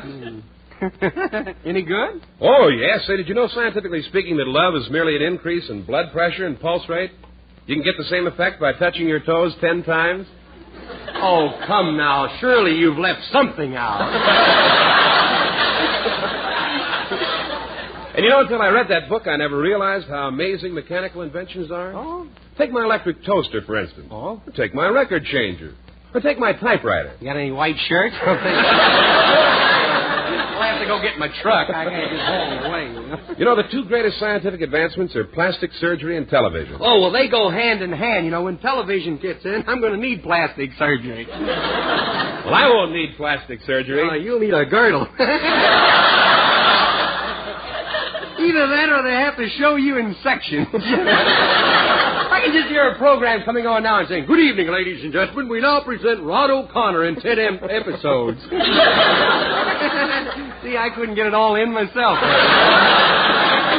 Hey, I wonder how far off television really is. Well, Red, in less than 3 years, your face will be in everybody's living room. No kidding. Mm-hmm. That's one of the dirtiest tricks science You know, television's going to be wonderful. Not only will you be able to see the man in the street broadcast, but you're going to see him killed by a hit-and-run driver. Well, you know, some people believe television sets will have coin slots on them. No? You pay to see a program. You know, remember the jukebox? Oh, yeah, that's going to be something, isn't it? You drop a quarter in a slot, you'll get Bob Hope. You drop 50 cents, you get Alan Young. 75 cents, you get Fred Allen. $1, you get Red Skelton. And 95 cents change.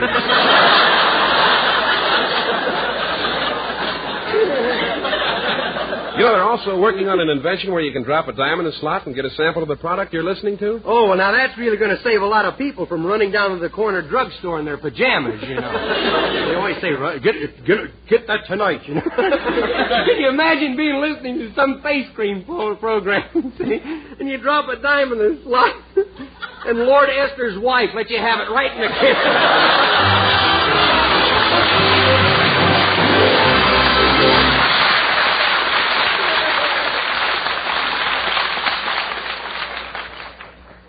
Now, medical science offers you proof positive. No other leading cigarette gives you less nicotine, less throat-irritating tars than the new, smoother, better-tasting Raleigh. Yes, proof positive. No other cigarette gives you less nicotine, less throat-irritating tars than the new, smoother, better-tasting Raleigh. Scientific tests of America's 6 biggest-selling brands based on the method used by the United States government. Tests certified by a jury of 14 distinguished doctors, including throat specialists, have proved conclusively no other cigarette gives you less nicotine, less throat-irritating tars. So no other is safer to smoke. Raleighs are right. Right for taste, right for throat. Enjoy Raleigh's rich tobaccos, that smoother, more satisfying Raleigh flavor.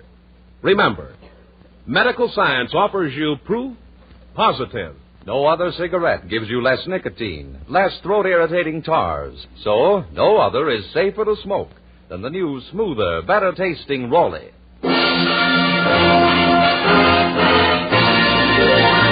And now Anita Ellis sings More Than You Know.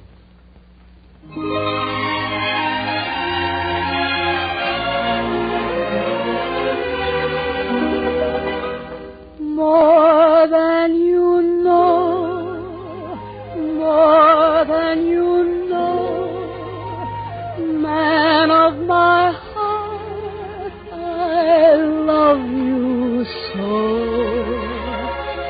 Lately I find you're on my mind, more than you know. Whether you're right, whether you're wrong, man of my heart, I'll string along. You need me so, more than you'll ever know. Loving you the way that I do, there's nothing I can do about it.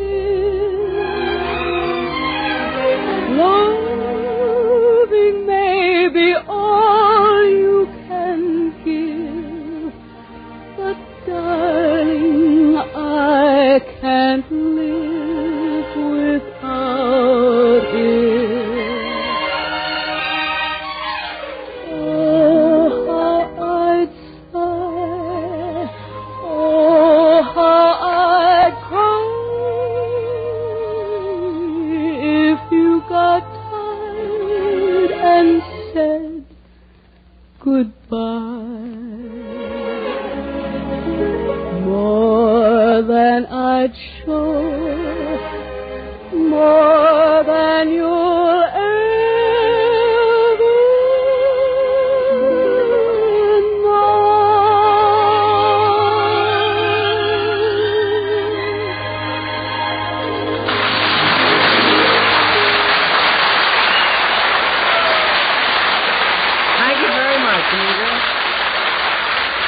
And now we open the Skelton Scrapbook of Satire to a story entitled It Pays to Look Well.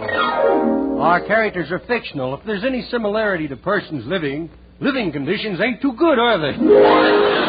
Chapter 134 is entitled The Cowboy and the Tailor. This is the story of Deadeye, who finds that clothes don't make the man.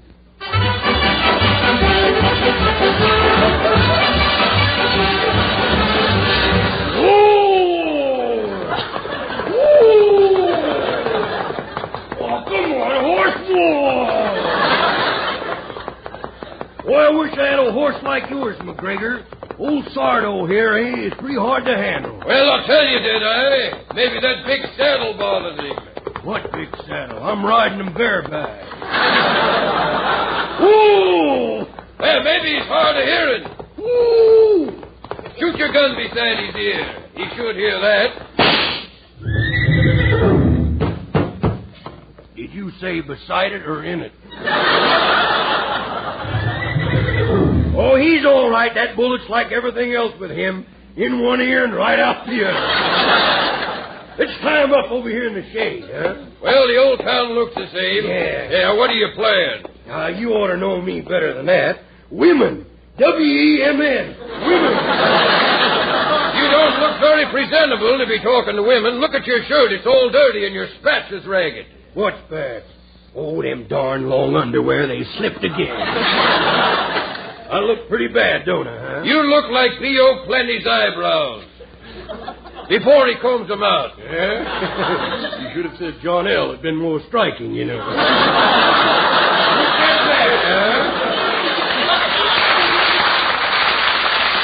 Hey! I'm proud of that. That ain't it. Why don't you go across to Dominic the tailor and get rigged up in the new outfit? Okay, let's go. You know, I ain't felt like dressing up since my gal Ida Soderstorm ran away with old Jim Harkin. Good afternoon, gentlemen, to coin a phrase. Howdy. I'd like to get spruced up a little. What do you got in mind? Women, but I got to get some new clothes first. I want something that'll fit my personality. Well, I'm sorry I have nothing but poison ivy. Well, I'm sorry you said that. Now, Deadeye, put your guns away. Oh, they're a little heavy. I want to empty some of the lead out of them. Now, look, don't be like that. Oh, come on, one little bullet. I want to see if I can deflate that big balloon. Just a little joke, old man. No offense. Oh? Now, here, would you be so kind as to remove some of your clothes so I can take your measurements? Okay, I'll take my guns off first. I was in field artillery. Nice guns.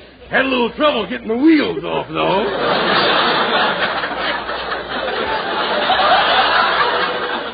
Well, now I'll take off my Mackinaw. Now my Macintosh. Now my fur vest. Now my shortskin vest. Now my wool vest. Well, I'll be. What's wrong, Deadeye? You know that windbreaker I shot a guy for stealing a year ago? Yeah? It just came to it. Okay, take my measurements. Now, let's see. Shoulder, 29. Yeah. Waist, 52. Chest, 25. Chest, 25. Now, wait till I expand it, will you? Well, that's more like it, 25 and a half. Right arm, 35. Left arm, 21. Left arm, 21? How did that happen? Well, me and my wife have twin beds, and she likes to sleep holding hands.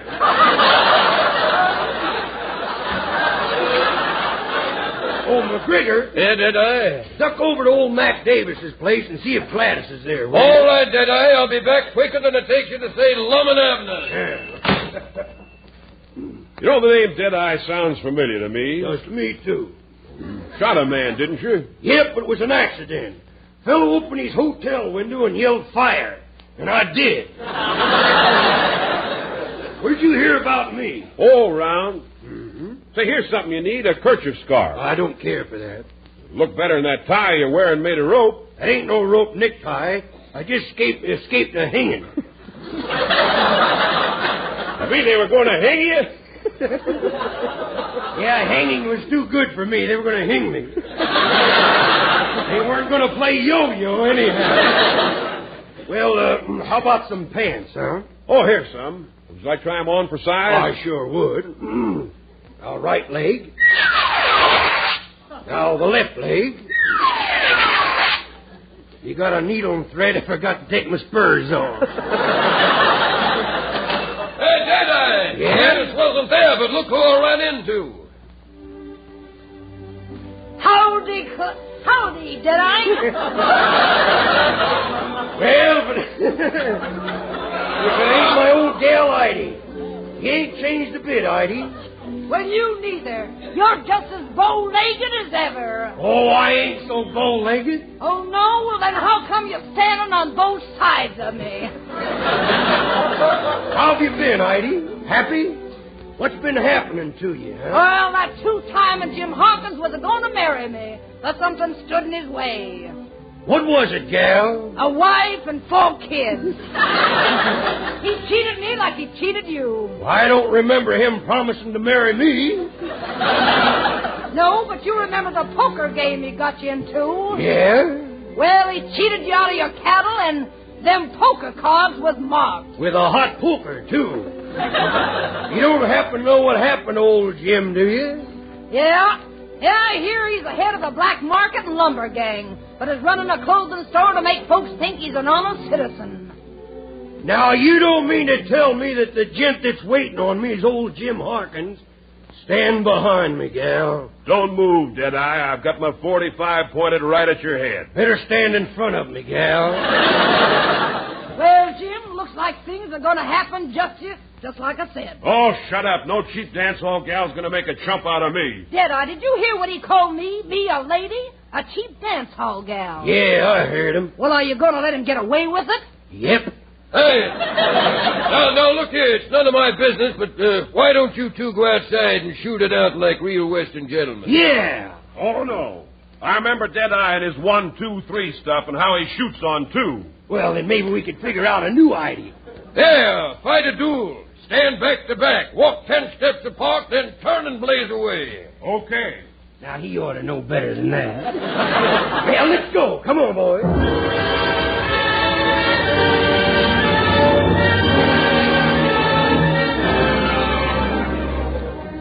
All right, back to back.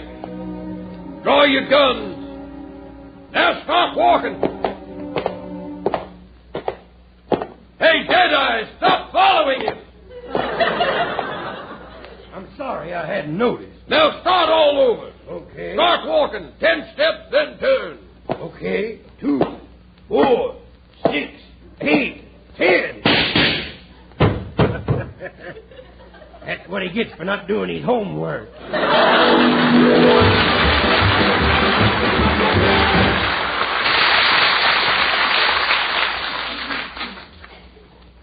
Now, medical science offers you proof positive. No other leading cigarette gives you less nicotine, less throat-irritating tars than the new, smoother, better-tasting Raleigh. Yes, proof positive. No other cigarette gives you less nicotine, less throat-irritating tars than the new, smoother, better-tasting Raleigh. Grant and Rice of Sportlight fame says, quote, I've studied the inside figures on brand after brand, and I'm convinced medical science has proved no other cigarette gives you less nicotine, less throat-irritating tars. Thus, no other is safer to smoke. Raleighs are right.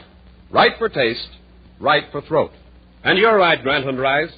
Those tests were based on a method used by the United States government. So enjoy Raleigh's rich tobaccos, that more satisfying Raleigh flavor. And remember, medical science offers you proof positive. No other cigarette gives you less nicotine, less throat-irritating tars. So, no other is safer to smoke than the new, smoother, better-tasting Raleigh. And now David Forrester and his orchestra play One More Tomorrow.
Chapter 135 is entitled Home Tailoring.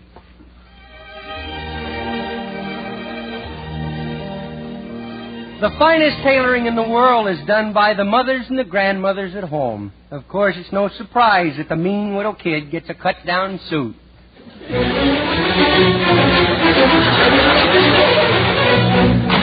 Yumpy dum. Oh, boy, you can tell you. Hey, Grandma! Grandpa's gone. Can I take me cowbell off now? Yes, dear. Boy. Oh, Ma, you feel good to get that cowbell off. Hey, Grandma, why does I have to wear a cowbell when Grandpa's home? Because we like to talk freely, and you know too much already. I don't. Can I run down to the candy store and get me a jawbreaker? No, dear. Grandma doesn't have a penny to give you. Well, I'm in the tips tonight, boy. Look, 50 cents. Look. Where'd you get that? It's one you didn't find when you went through Gram's pockets last night. Now, Junior, I don't go through your grandfather's pockets when he's asleep. No, you better be careful, that's all. Grandpa says he's going to put a mousetrap in him. Hey, Grandma, what you got your finger bandaged up for, You stop asking silly questions. Did you get your widow finger caught in a widow mousetrap? No, Junior. It was a big mousetrap. Oh, well, looks like Grandpa took me suggestion after all, huh? I told him he'd get better results if he used a gopher trap. But I still don't see how I missed that $50. Well, it wasn't in the suit you was ransacking, see? Oh. It was one hanging in the closet. Now look how black the fire made it. Look. What fire? Well, now, don't get excited. I'm going to tell you about it. You see, there was a hole in his pocket, and it fell through into the seam. See, so I had to burn up the suit and scrape the ashes for the $50. You're kidding me. You just keep laughing, kiddo, that's all. I ought to spank you until you can't walk. Oh, yeah? What, you going to spank me till I can't walk? What are you going to do, spank me feet? I knew someday she'd realize she's wearing me body out. Oh, Junior, you're bad. No. I was going to take those old suits and make me something to wear. Well, your coat is still good. But I needed the pants to make the skirt. Oh. Oh, well, maybe I can make you a suit out of the coat. Oh, no, that's not. But go get my sewing basket. Okay, I couldn't. Let's sew it in basket. Well, here it is. Can I borrow the scissors? I want to cut this picture of George Washington off of this green piece of paper here. No! Put them down. What? What do you want to do, fall on those sharp points and dull them? Well,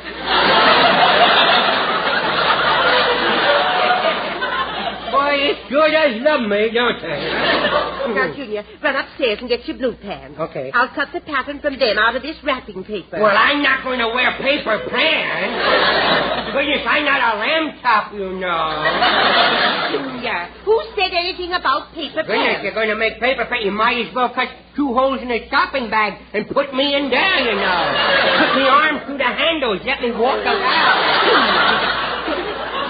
Stop acting silly and run upstairs and get those pants. Okay, I will get them. I'm going to get upstairs. Now, let's see now. Where could them blue pants be? Grandma straightened out my closet and I can't find a thing now, you know. Oh, there it is. I'm going to hurry, but I'll go slide down the banisters quicker. You're going to knock that face off? Anybody know where I can get a cheap retread job? Now, get off the banister. Now, don't you hit me. Grandpa said that I could slide down the banister any time I wanted to. Oh, your grandfather should be ashamed permitting you to do things that will hurt you. No? Oh, but then when he's sick, he doesn't know what he's doing. I know how to cure his sickness.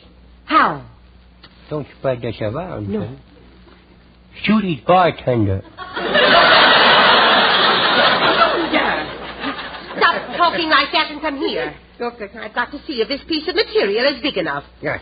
Take off your pants. Here? I won't do it. There's cold in here. Well, then at least take the stuff out of your pocket. Okay.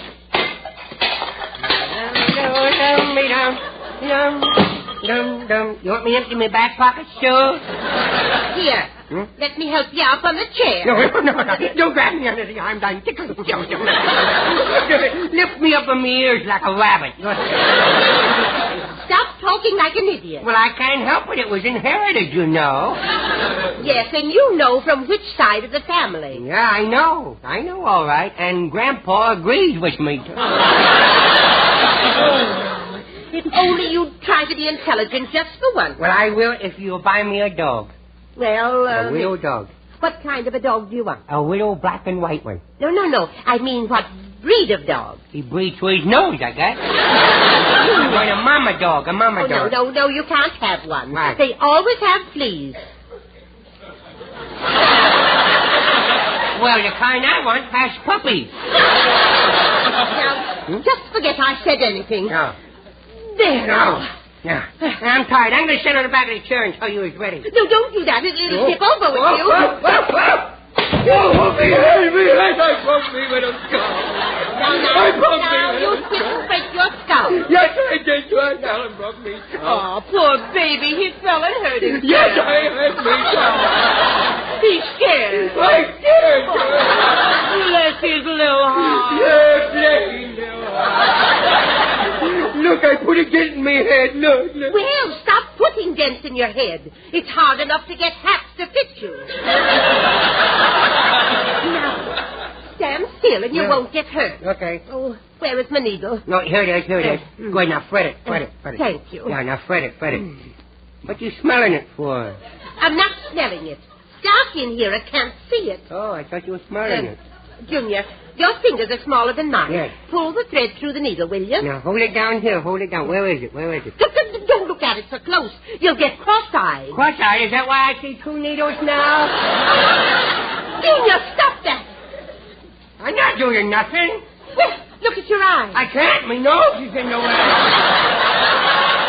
Well, the only way to straighten them is to tap you on the back of the head. Here. Straighten them. Don't knock them out. Here. Goodness. Junior, now hold this goods around your waist while I sew it together. You mean like that? No, not under your chin. Well, I like it that way. I like my pants on. I eat. I don't need a napkin. Just check my pants and my collar like that. Stand still. Yes. If I accidentally stick you with a pin, you listen to me. Yeah, if you accidentally stick me, you will hear from me. There. Go. Now, stand still while I trim the legs. Oh, no, not me legs. Don't trim me legs. They're short enough now. Not your legs, the pants legs. No, boy, for a minute I could see myself sitting on a Raleigh cigarette swinging my feet, you know. There. Now, the other leg. Yeah. There. That's funny. They're longer in the back than they are in front. Well, maybe I shouldn't have leaned over to watch you then.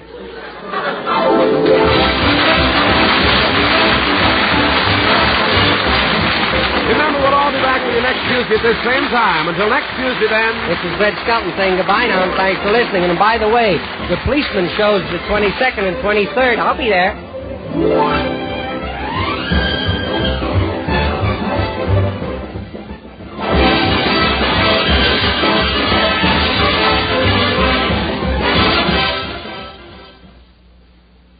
Sir Walter Raleigh, the pipe tobacco that rates superior on all 5 counts. Check them. A rich, ripe, full-bodied, burley blend. Sir Walter Raleigh, mellowed with rum for extra smoothness. Deep down, satisfying goodness. That's Sir Walter Raleigh. Clean smoking all the way down. No soggy heel. Leaves only a clean, dry ash. And that's Sir Walter Raleigh. Crimp cut for slow, even, cool burning. Yes, Sir Walter Raleigh. A brand of grand aroma. Keeps home sweet home. It's Sir Walter Raleigh. Sooner or later, your favorite tobacco. Yes, a favorite in the Army, Navy, Marines, and Coast Guard, with men everywhere who appreciate quality pipe smoking.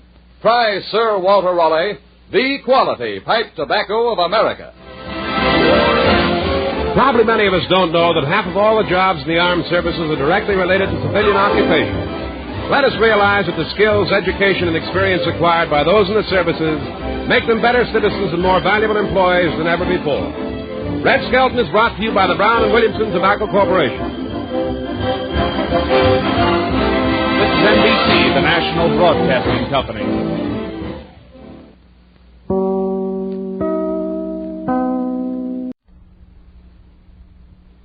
Now, medical science offers you proof positive. No other leading cigarette gives you less nicotine, less throat-irritating tars than the new, smoother, better-tasting Raleigh. Yes, proof positive. No other cigarette gives you less nicotine, less throat-irritating tars than the new, smoother, better-tasting Raleigh.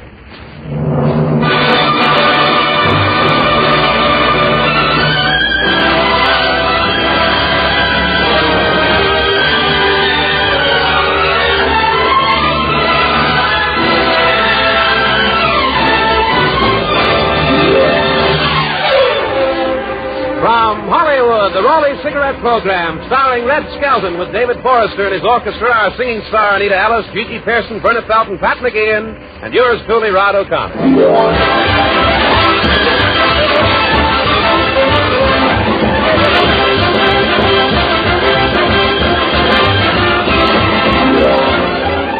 It's a pleasure to bring you Metro-Goldwyn-Mayer's popular player and the star of the Raleigh Cigarette Program, Red Skelton.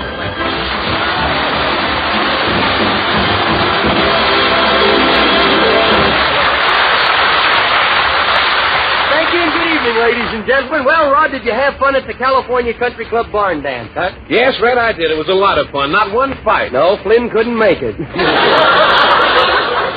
Well, say, didn't the movie stars look strange, all dressed up like farmers? Yeah, imagine Johnny Weissmuller dressed in a leopard skin and a straw hat. Oh. Hello, Rod. Oh, yeah, Anita. Hi, Anita. Say, didn't you enjoy the barn dance, Anita? Yes, I did. Tell me, Red, what was that fancy new step you were doing? That wasn't a new step. I was tripping on my garter. Well, say, did you and Preston Foster have fun playing Pin the Tail on a Donkey? Yeah, it was a lot of fun until those Republicans came in and started using ice picks. Oh, wasn't everyone surprised when Frank Borzage, the director, won the milking contest? Yeah, he pulled his team right up to first place. Well, you at least made a good showing in that potato sack race. Yeah. Where'd you ever learn to run in those potato sacks? Didn't you see that overcoat the Army gave me?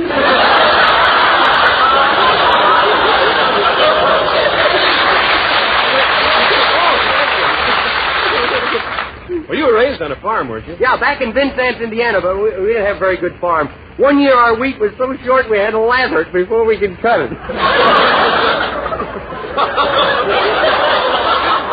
Well, do farmers make much money? Oh, they could if they could sidetrack their bills as easily as Congress does. But we solved our farming problem. How? Moved to the city. Well, you don't sound like you know much about a farm. Look, there isn't anything about a farm I can't do. Can you lay an egg? I ain't doing bad, brother.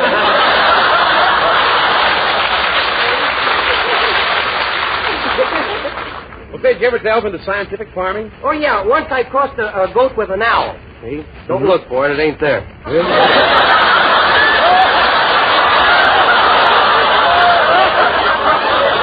I crossed a goat with an owl once. You did? Yep. Why did you cross an owl with a goat? How come, folks? Why did I cross the goat with an owl? Yeah. Tried to raise hootenannies.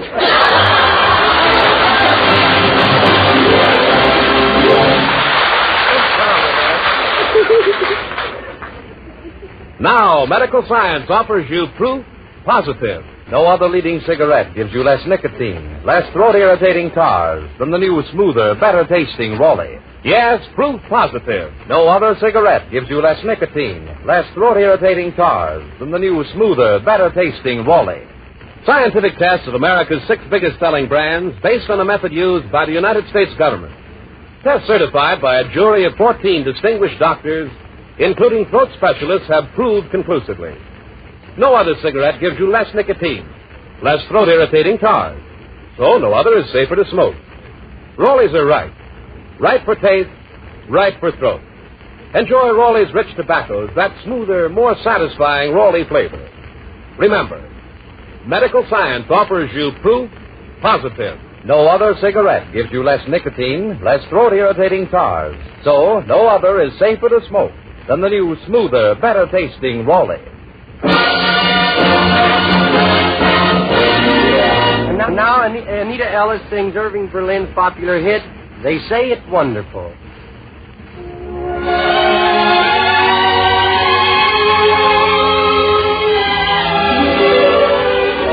They say that falling in love is wonderful. It's wonderful, so they say.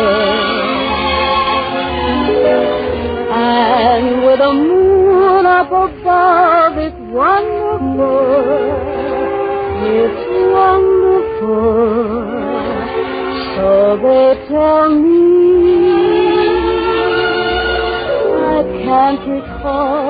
said it.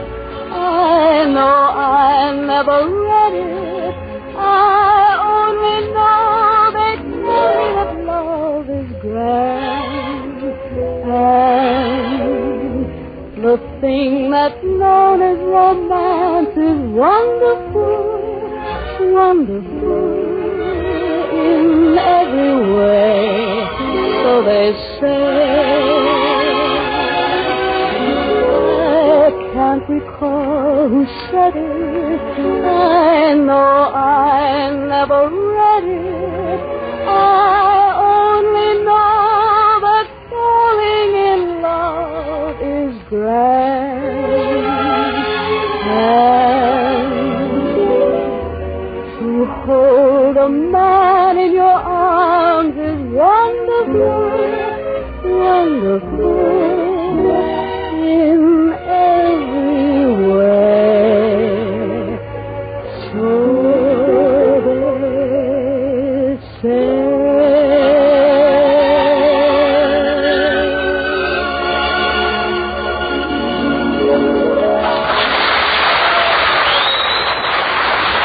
Thank you very much, Anita. Tonight we join the Hollywood Reporter and Variety in congratulating Jimmy Durante in his 30 years in show business. Now we open the Skelton Scrapbook of Satire, and the story is entitled People Who Hurt Others by Trying to Be Helpful. Our characters are fictional. If there's any similarity to persons living, they ain't. Chapter 139 is entitled Mr. Know-It-All.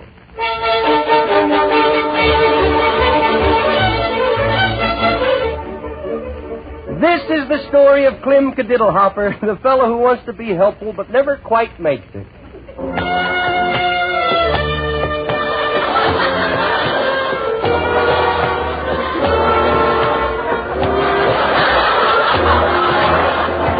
Well, here I am.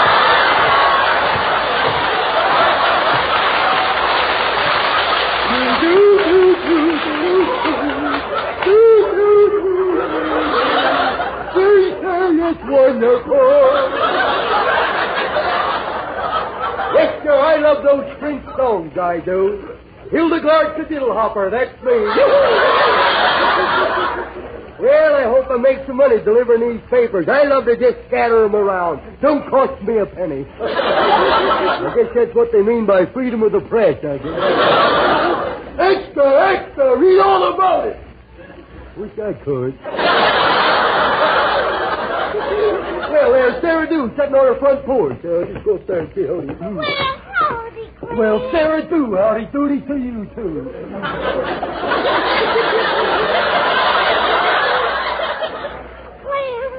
Clem, since when did you start delivering papers? Since I stopped playing with the hockey team. Well, why did you quit? They finally got a real puck.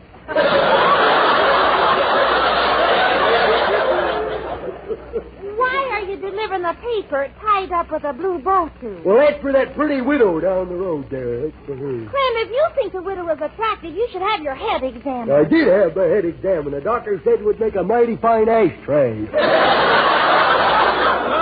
Well, I kind of feel sorry for that widow, though. She got all that money and nobody to spend it on. Clem Cadiddlehopper, you only want her because her husband left her all that money. Now, you just stop talking like that. You can't have none of them kind of remarks to me. Just because I'd like her no matter who left it to her.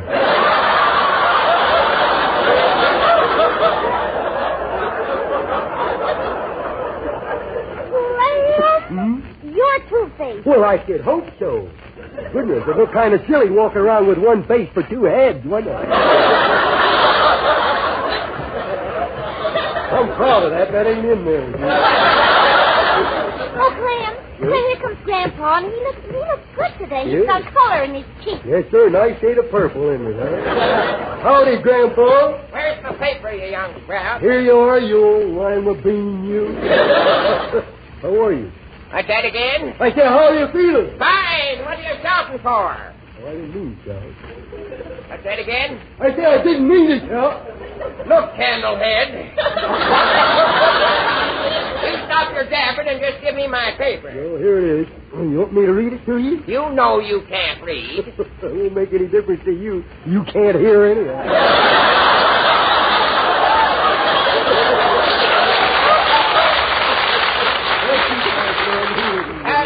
Let's see that paper. Where did I put my glasses? Oh, I think I saw them on the floor. Help me look for Graham's glasses, Clem. Okay, they're right here.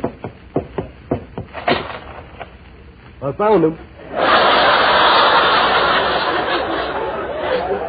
Hey, Grandpa, Clem's been hanging around that widow again. What? Why, Clem, you ought to know better than to hang around that widow. She might lead you astray. Oh, I wouldn't think so. I know this country too well to be lost around here. Besides, every year this time I get the marrying urge, you know. Well, Clem, have you ever stopped to think what it would be like to be married to me? Yes, I have. Kind of gruesome, isn't it? But, Clem, you need me. I need you like I need this hole in my head. All right, Clem, if that's the way you feel, we're through. Yeah. Now, just go peddle your papers, Dopey. Oh, Sophie, huh? Well, we are through just for that. Don't expect me over here to eat anymore, either. You can send my food over to me. Well, you'll be sorry when some other fella comes along and marries you. Won't be as sorry as he will. So long, Sarah June. Clem. Yeah. Clem, I'm sorry I lost my temper. Oh. Would you like me to drive you around to deliver your papers? It's mighty neighborly of you, but I hate to be different with you. Mighty sweet of you. What's wrong here? I don't know. Maybe you're out of spark plugs. I don't know. We're all looking at the gas tank, see if there's any gas. You got a match? You're going to look into a gas tank with a match? Sure. Well, could I ask you a question? Yes. Well, won't it blow up? Next question.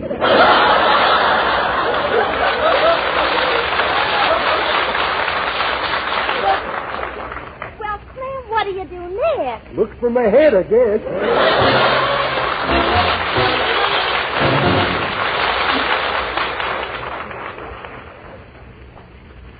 Now, medical science offers you proof positive.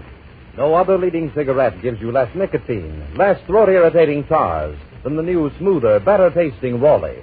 Yes, proof positive. No other cigarette gives you less nicotine, less throat-irritating tars than the new, smoother, better-tasting Raleigh. Douglas Fairbanks, Jr., famous actor and producer, says, quote, "Figures don't lie, and I've seen the figures on America's 6 leading cigarettes. Medical science has proved no other cigarette gives you less nicotine, less throat-irritating tars. Thus, no other is safer to smoke." You're right, Douglas Fairbanks, Jr. Those tests were based on a method used by the United States government. So enjoy Raleigh's rich tobaccos, that more satisfying Raleigh flavor. And remember, medical science offers you proof positive. No other cigarette gives you less nicotine, less throat-irritating tars. So, no other is safer to smoke than the new, smoother, better-tasting Raleigh. And now, ladies and gentlemen, we have a surprise for Red. Among other things, we've discovered that Red also writes music. And the following is a David Forrester arrangement of a symphonic number written by Red Skelton, entitled Junior's Lullaby. David Forrester and his orchestra.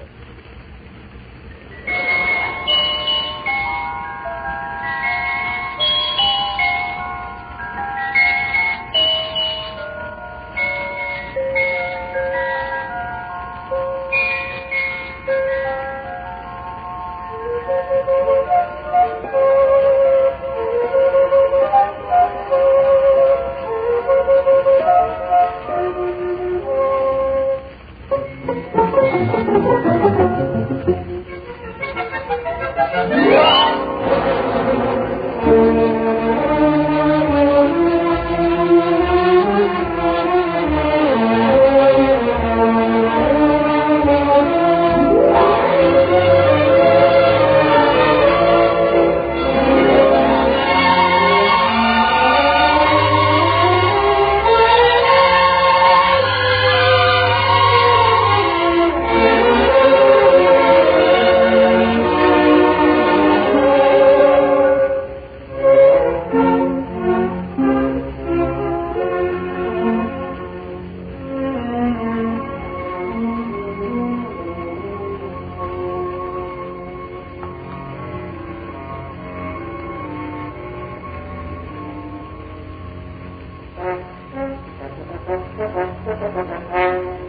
Junior!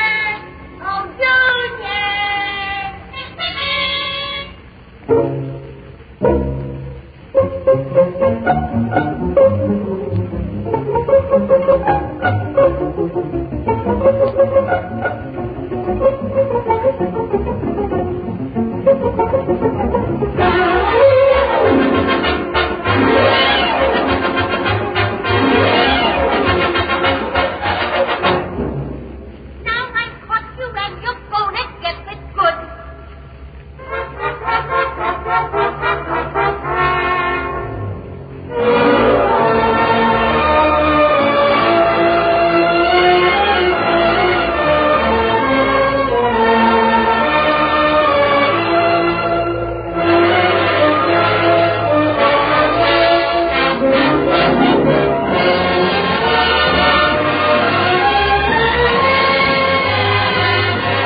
Thank you very much, David Forrester and his wonderful musicians. I put that in, see, now.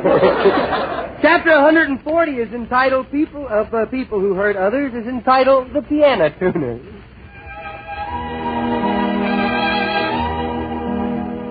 Children always try to be helpful, but they seldom succeed. But when they do ring the bell of success, it's loud and clear for all who listen.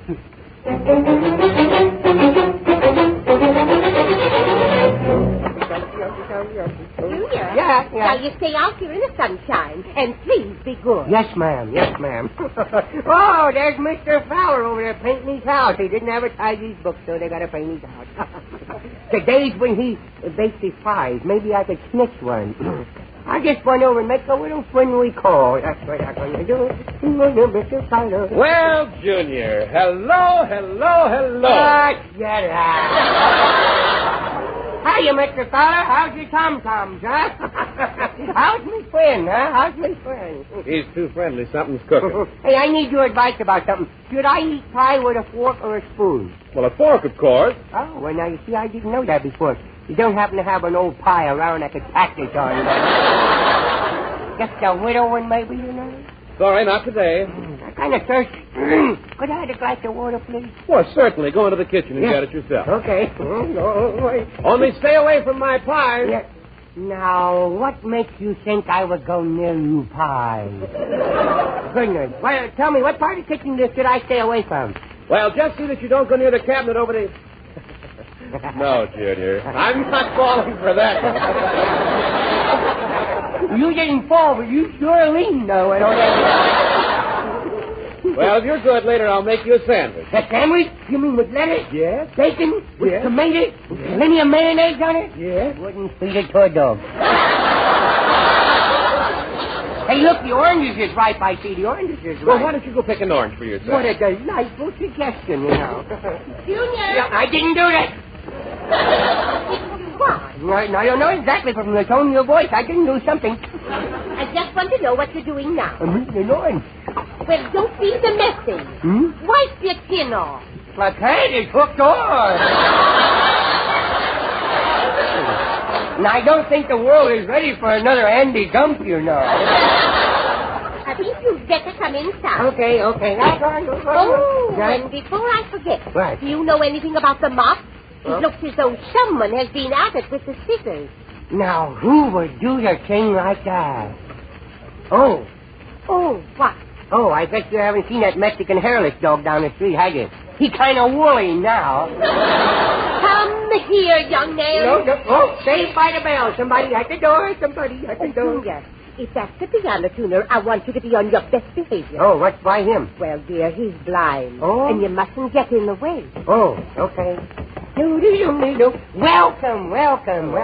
Is this around to fix the piano? Yes, it is. Come right. Oh, what a nice dog. You know, I had a doggy once. Yes, you did? Yeah, he was the handiest little thing. Never had to wash me face all the time I had him. He's nice. Yeah, he likes you. Yes. He's letting you pet him. I thought you couldn't see. Well, although I can't see the way you do, I have other senses that are so sensitive I can tell what you're doing by vibration. Oh. Now, where's the piano I'm to? Well, now, let's see if you can find it. I will give you a cue. I'll go over and I'll vibrate on it a little, you know. Well, I just hope I don't get in trouble with Petrillo, you know. That's enough. Goodness, the piano is a delicate instrument. Yeah, money makers, too, they you know. Oh? You earn money by playing? No, they pay me to keep away from it, eh? Hey, let's see if you can find it. Come on, let's see if you find the piano. I told you about that piano. Oh, hello. I'm the lady of the house. Yeah, till the mortgage comes due, anyhow. Well, I'm Pat, the piano tuner. Oh. Is it all right to keep my dog inside? Some people won't allow my guide dog to come inside. Only last week I was asked to leave a restaurant because a lady customer complained. Well, now, ain't that awful? I know it's bad, but I hope she has all kinds of bad luck. I hope she has a million little kids, all of them just like me. Junior, how can you wish such a horrible thing on anybody? You sure love me, don't you? Hey, this piano seems rather low. The legs are so short. Yeah, well, I can explain that. They made a mistake by giving me a carpenter set for Christmas. You didn't? Yes, I did, too. I'm just waiting for somebody to sit down on that bench. You didn't, Junior. You're kidding. You just keep laughing, kiddo, that's all. You wait till somebody sits down and has to reach up to play. I do hope you can do something about our piano. Lately, it seems to tinny. Yeah, it's so bad that when we play them golden slippers, they come out brassy, you know. Well, let's not bother the gentleman. Yes. Junior, help the man with his tools. I will not let him get him themselves. Now, let's not be too smart, young man. Where are your manners? Help me. I wasn't being smart.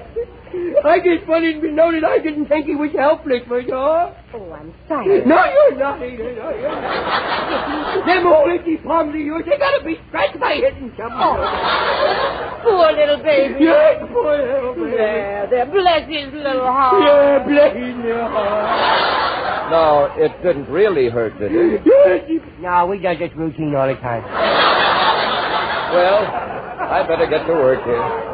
Now, Junior, you be good. If you're good, I'll take you to the ball game. Oh, boy. Hey, I bet you never see the ball game, did you, huh? Oh, yes, I play baseball. No. I bowl and ride horses, too. Grandma, he plays baseball and rides horses. Oh, nice. Yes.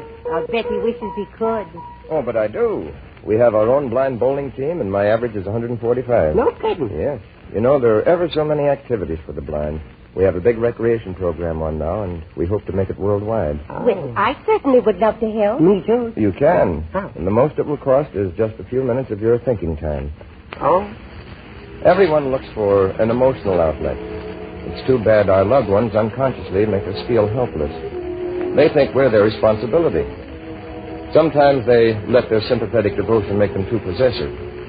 They don't realize that by waiting on us hand and foot, they make us feel like burdens instead of loved ones. You know what I think? What? I think maybe the man upstairs chose a few of his little kiddies to be like you so that the other people might be able to understand his intended beauties and everything. That's right, Your Skelton. grandma said that to me. That's fine. Yeah. You see, through our darkness, we see farther and better than eyes that search only for ways to cheat their fellow man. We can't see a man's color or appearance. That might be a clue to his nationality. We can only listen, absorb his teachings, and accept him for the good he has within him.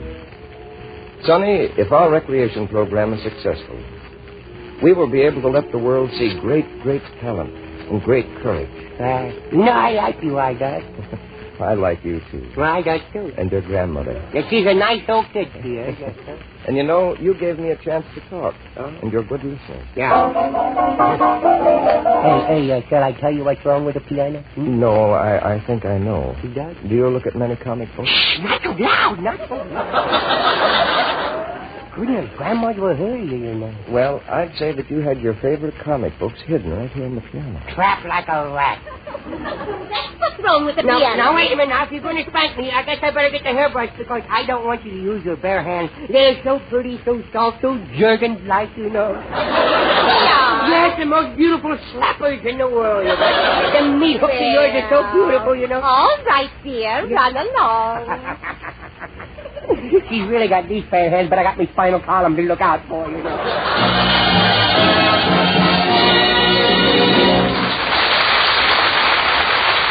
And now, ladies and gentlemen, we would like you to meet Bob Anderson, President of Blind Activities and Recreations Incorporated. Red, as a member of Blind Activities and Recreation Incorporated, I want to thank you for bringing our message to your audience.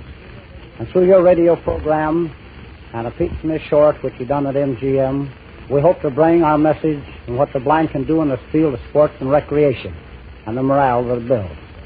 Now, we're building a home and recreation center here in Los Angeles, and we hope that the country will follow our plan. And we do need help from everyone.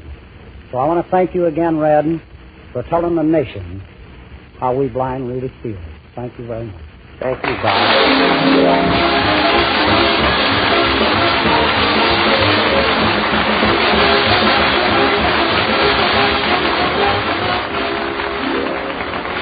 Remember, we'll all be back with you next Tuesday at the same time. Red Skelton, David Forrester, and his orchestra, Anita Ellis, Verna Felton, Gigi Pearson, Pat McGeehan, and yours truly, Rod O'Connor. Until next Tuesday, then. This is Red Skelton saying goodbye now, and thanks for listening. Brown and Williamson invite you to other good listening throughout the week. Hear Hildegard tomorrow night in the new Penguin Room, and People Are Funny without Linkletter Friday night. And return with Red Skelton next Tuesday. Red Skelton is heard in this program through the courtesy of Metro Goldwyn Mayer.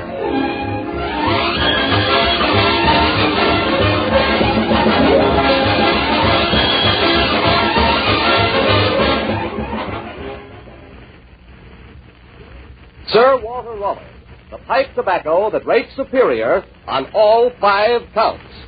Check them. A rich, ripe, full-bodied, burly blend. Sir Walter Raleigh. Mellowed with rum for extra smoothness. Deep down, satisfying goodness. That's Sir Walter Raleigh. Clean smoking all the way down. No soggy heel.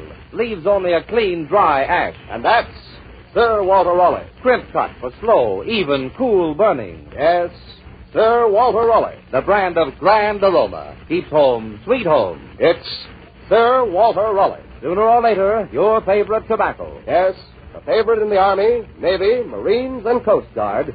With men everywhere who appreciate quality pipe smoking. Try Sir Walter Raleigh, the quality pipe tobacco of America.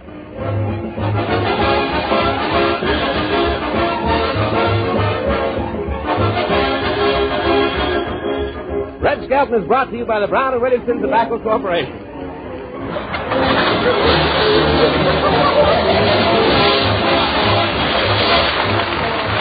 This is NBC, the National Broadcast. Now, medical science offers you proof positive. No other leading cigarette gives you less nicotine, less throat-irritating tars than the new, smoother, better-tasting Raleigh. Yes, proof positive. No other cigarette gives you less nicotine, less throat-irritating tars than the new, smoother, better-tasting Raleigh.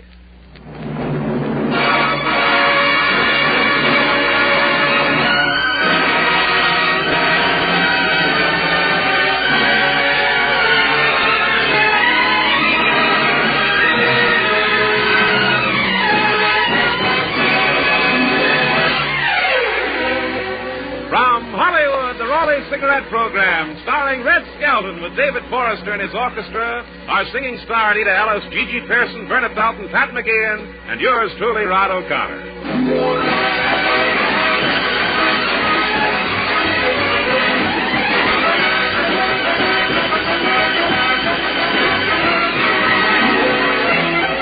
It's a pleasure to bring you Metro Goldwyn Mayer's popular comedian and the star of the Raleigh Cigarette program, Red Skelton.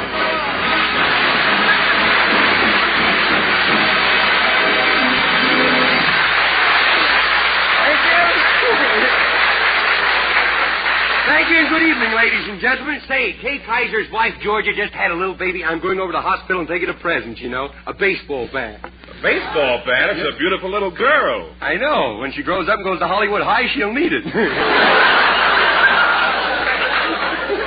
Well, Rod, tonight's the last night.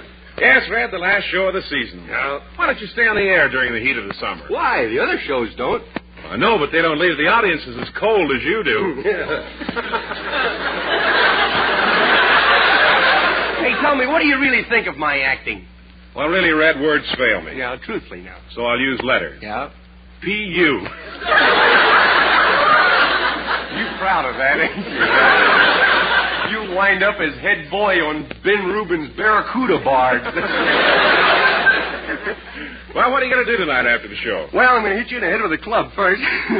No, I think after I thank Art Burley, our engineer, and Jack Robson and Fred Cole, our sound effect men, Mr. Keith McLeod, our producer, is putting Bob Dwan, the NBC producer, and Ralph Forney, our official photographer, in the car. You're going to have a big party, huh? Yes, I got a pint of bourbon and 12 thimbles. We're going to whoop it up tonight. Yeah, I'm going to miss the old gang around here, you know. Well, you probably miss arguing with our NBC censors. Yeah, every those Tuesday. guys.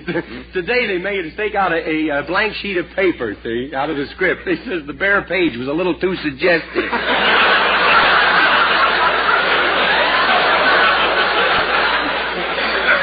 What, are you taking a trip this summer? Not in that jalopy of mine. No, sir. Boy, that car's so old I went down to the license bureau and I had to get an upper and lower plate, you know.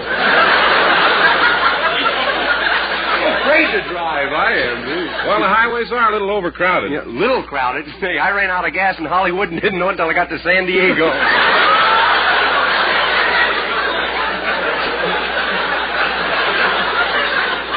Well, here, Red, I have a little going-away present for you, some sunglasses. Sunglasses? Mm-hmm. Do I thank you here as soon as I find... Oh, yes, thanks a lot.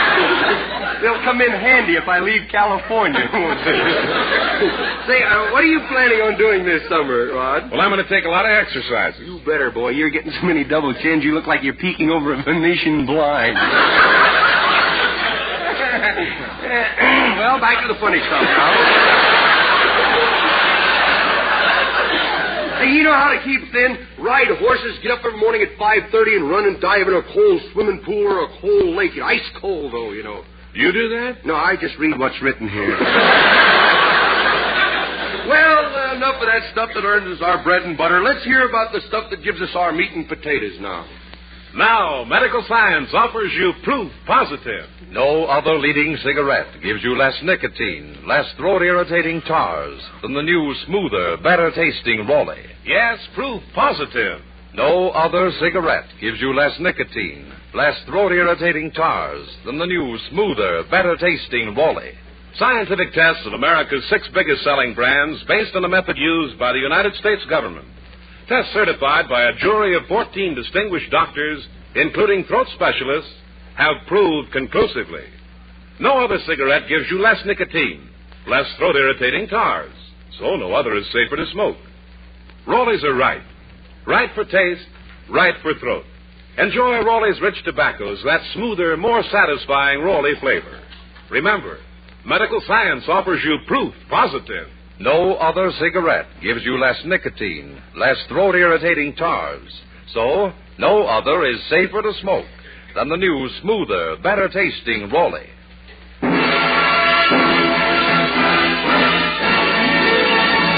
And now Anita Ellis sings Should I Tell You I Love You, Cole Porter's latest hit from the Broadway production, Round the World.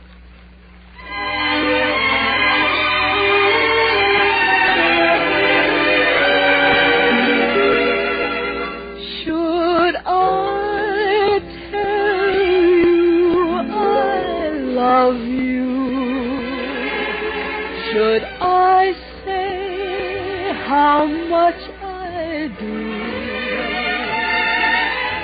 Should I tell you of you? I dream away all the day through. Should I tell you what paradise together our life would be? Should I tell you I love you? Oh, wait till you tell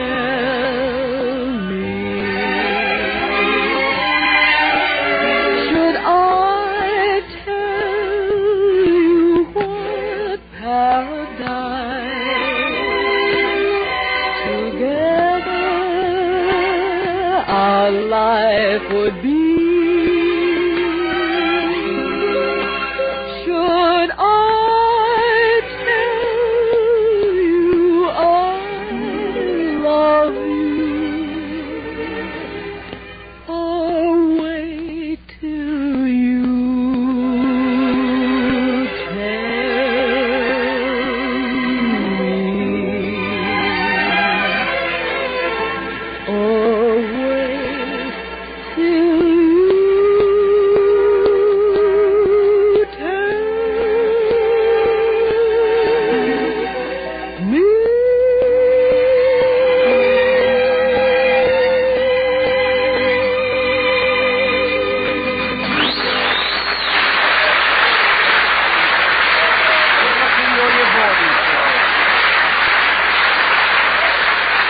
Tonight, the story from the Skelton Scrapbook of Satire is entitled Vacation Time and Mad NBC Producers. Our characters are fictional. If there's any similarity to persons living, don't worry, there's a game law to protect you.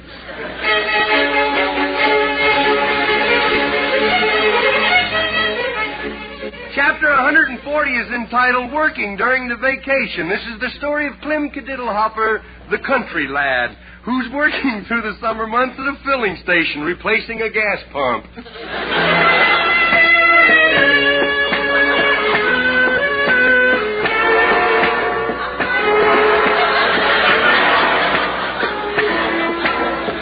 Well, to hear all this.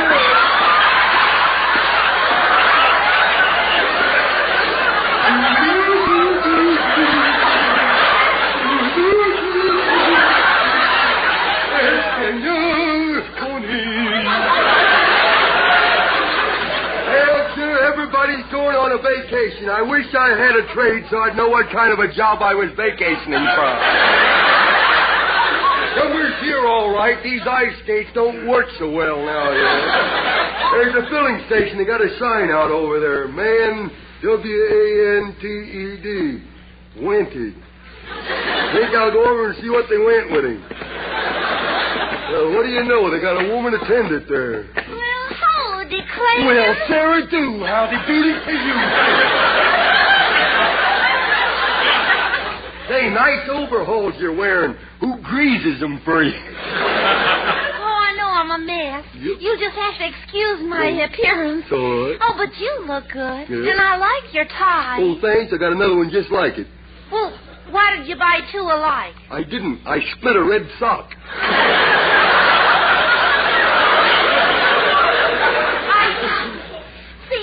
Walking lately. Where's your old car? Oh, here, there, everywhere, you know. Well, what do you mean here, there, and everywhere? Truck hit it. Parked on the wrong side of a hill. You know. Oh, Clem, what do you have a head for? To sit on my backbone and keep my vertebrae from flying all over the place. Must be fun working here at that filling station. Well, Clem, why don't you ask for a job here? Because they need a man. Well, I really didn't come in for that, see. I only wanted to use the air hose. Need a little air in my head. It's getting flat on top, you know. Well, it's over there. Okay. There. Now, if you got a bucket of water, I can stick my head in to test it for leaks. Clem, you're a moron. And it's getting so it's nothing to be proud of. There's so many of us now, you know. Say, how much does this job here pay? Well, you work on a percentage. Thought you worked on automobiles. Clem, don't you know what percentage means? Nope. It means the more you work, the more you make. I'm sorry, I couldn't work that cheap. Well, you can tell your boss I've taken the job. Uh-oh. Here comes that old bull Roos, that stingy old guy. When he hiccups, it sounds like this. Howdy. Say, what can I sell you? Nothing. Just stick that empty gas nozzle into the tank. Now what? Squeeze. There. Thanks a lot. That'll take me into the next station.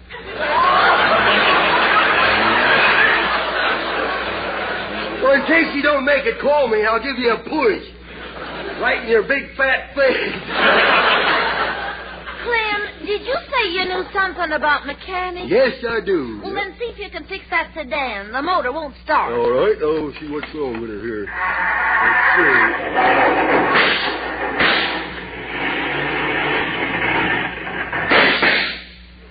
see. Loose hubcap.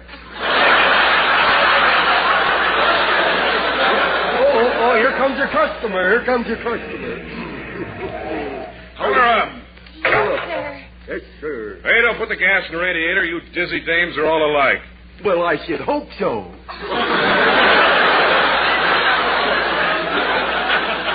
Come on now, move out of the way, babe. I wish you wouldn't talk to me like that. And me, too. What did you say, Conehead? I can't argue with him in a hurry. Come on, sister, snap into it. Now, wait a minute. You can't talk to a woman like that. No, then put up your fist and fight like a man. I'd rather put my ears up and run like a rabbit. Come on, put up your fist. All right, I'll just roll up my sleeve, and then... There.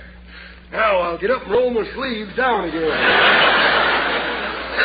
You'll kindly step off of my chest there. You ought to be ashamed of yourself, mister. Well, I'm in a hurry. Now get busy and get this car lubrication and fill it with gas and oil. Wouldn't do that if there's a man around, I'll tell you that. Okay, mister, if you insist, drive it upon the rack here. There she is. She's on the rack. Press that black button, Clem, and take her up. The black one? Mm-hmm. The black. Let's see. That would be the dark one, wouldn't it?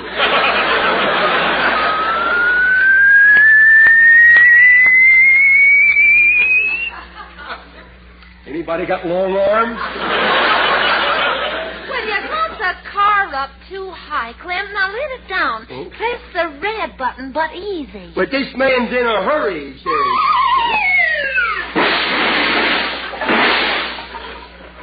Mm-hmm.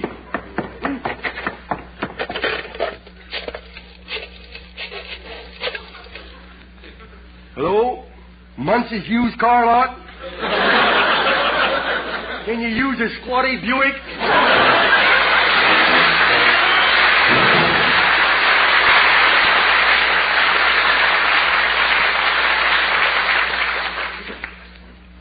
Now, medical science offers you proof positive. No other leading cigarette gives you less nicotine, less throat-irritating tars than the new, smoother, better-tasting Raleigh. Yes, proof positive. No other cigarette gives you less nicotine, less throat-irritating tars than the new, smoother, better-tasting Raleigh. Leon Henderson, famous Washington economist, says, quote, I smoke cigars and pipes, too, but when I smoke cigarettes, I smoke Raleighs. I've seen the reports.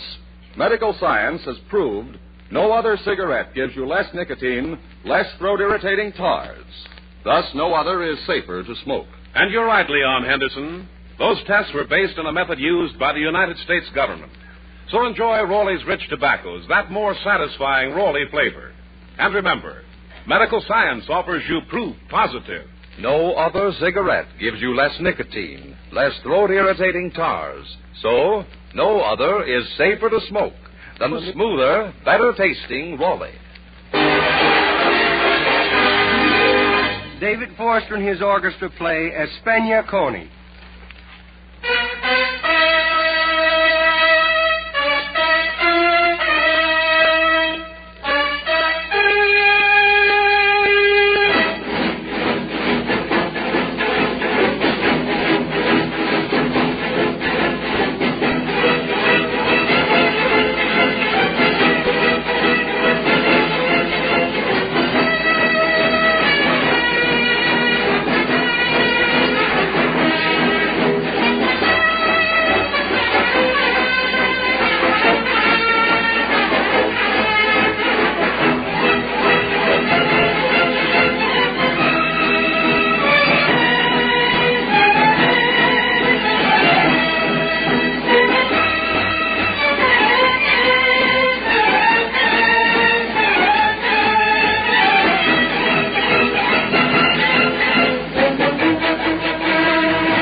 141 is entitled Going Away.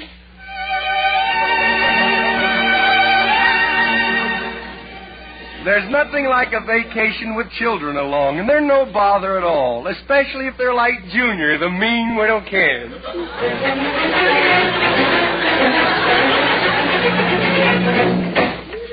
Junior, what are you up to? Up to the living room. The rest of the house is wrecked for now.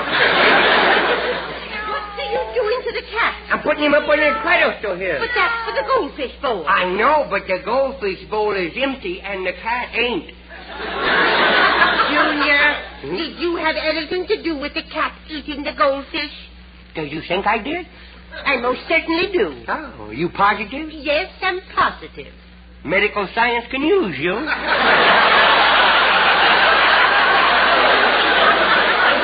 sorry, that ain't in here. Come on. Let's get on with our packing. Hey, how come we going to go away, huh? Your grandfather's got a 3-week vacation, and we're going to take a trip. We'll pick him up downtown. Oh, where's we going? We're going to Yellowstone National Park, Glacier National Park, and then over into Canada. Well, does I get to go along, or is this going to be a pleasure trip? Of course, it's going to be a wonderful trip. Oh, good. You're going to drive? Yes. In our own car? Yes. Pack it up full of groceries and Yes. stuff? Bags? Thousands and thousands of miles we'll travel, huh? Yes. Let's fly. It's quicker. Oh, Julie, you love Glacier Park. Wild animals roaming around. Competition, huh?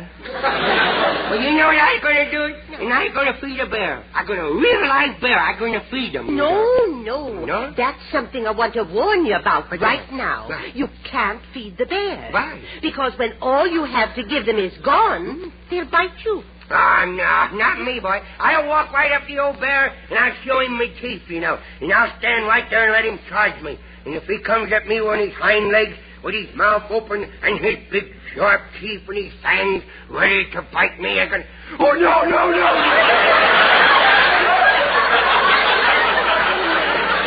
What's the matter? I just remembered I ain't got a gun.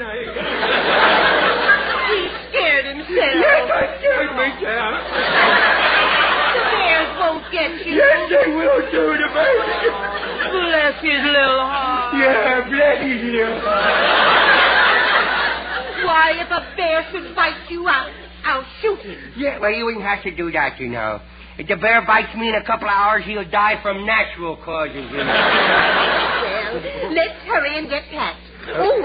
Go over and ask Mr. Powell if we can borrow a suitcase. Okay, I'll call him Gene this time, huh?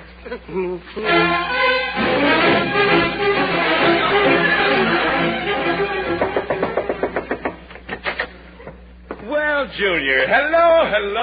Ah, shut up. Is you alone, Fatso? Yes, but I can get help quick. What are you up to? We're going on a trip with us. No. Yes, we're going to see the national parks, and I hear that they got mountains up there almost as big as you is. Lordy. Junior, there's something about you I like. You mean that I'm not your kid, huh? But, look, Fatso, my grandma wants to borrow a suitcase, one that's big enough to hold me portable booby traps, you know. Well, I'll get you one. Might want to move a mountain or something. This is mighty neighborly of you, you know. But how long are you going to be gone? Oh, about 3 weeks, I guess. Oh, 3 weeks. Yes. Well, here's a suitcase. Yeah. Say, it sure is a big one, you know. You don't know anybody around here would like to pick up a nickel, do you? To carry it for me? You don't have to. Oh, I'll help you. All right. Oh, look, here comes Mr. Bullman. Well, Junior, how are you? Yeah, fine. What have you got the grip for, fella? Going away? Oh, nothing like a vacation does you good. New atmosphere, new people. Where are you going? Over to get this suitcase to Vernon. Vernon? Yeah, we're going on a trip. We're going through Wyoming, Montana, every place but Utah. I've been there, you see. And you don't want to go again? You don't want to go again? They won't let me in. But Montana, that's Mother Nature's country. Yeah, when I get up there, she'll sell the place cheap, believe me. We're going to be gone the whole summer, you know. Well, I had sort of looked forward to taking you fishing into the ball game. Did you say 3 weeks? Now stop acting like an old Don't you yell at me, blubber boy. Now, you fellas is too much like gentlemen to be fighting now. Of course, there's nothing to stop one of you from hiring me to kick the other guy in the chins, you know. Well, it won't seem the same around here without you, Junior. Oh, Mr. Beaumont, before I forget and I goes away, I got something I got to confess to you. What is it? You remember when you were sleeping under the tree and the bird's egg rolled out of the nest? Yeah, and splattered all over me? Yeah. Well, don't you think that duck egg was a little large for a hummingbird's nest? Yes, I do it, I guess. Well, I sure going to miss you, big fellas, I guess. We're going to miss you, too. Yes, exactly. Will you, really? Yes. Hey, I got an idea. Now, maybe it will work if you really going to...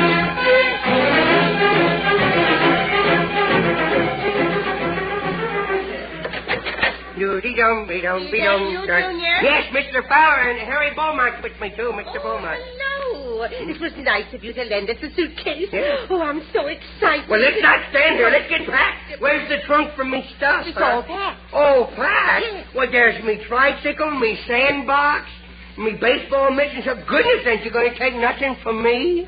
Why don't you stay here with me, Junior? I always wanted a little boy like you. You must be nuts. Get this man to a hospital, quick. I mean it, Junior. Why, you old reprobate, the nerve of you trying to move in. You know I've acted as sitter for Junior 5 times. Yeah, show him your campaign ribbons. Go ahead. Will you send us a postcard, Junior? Well, they cost a penny, you know. And so does liquids, you know. Well, all the windows and doors are locked. Yes, Oh, la, putty, hey,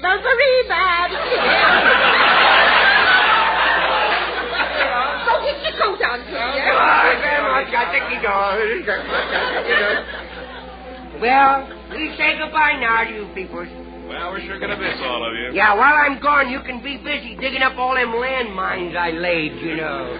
Oh, well, I want you both to know what it does one soul good to know that their neighbors miss them. Now, don't start that stuff. Goodness, don't cry now. Get back to the hubbub stuff again.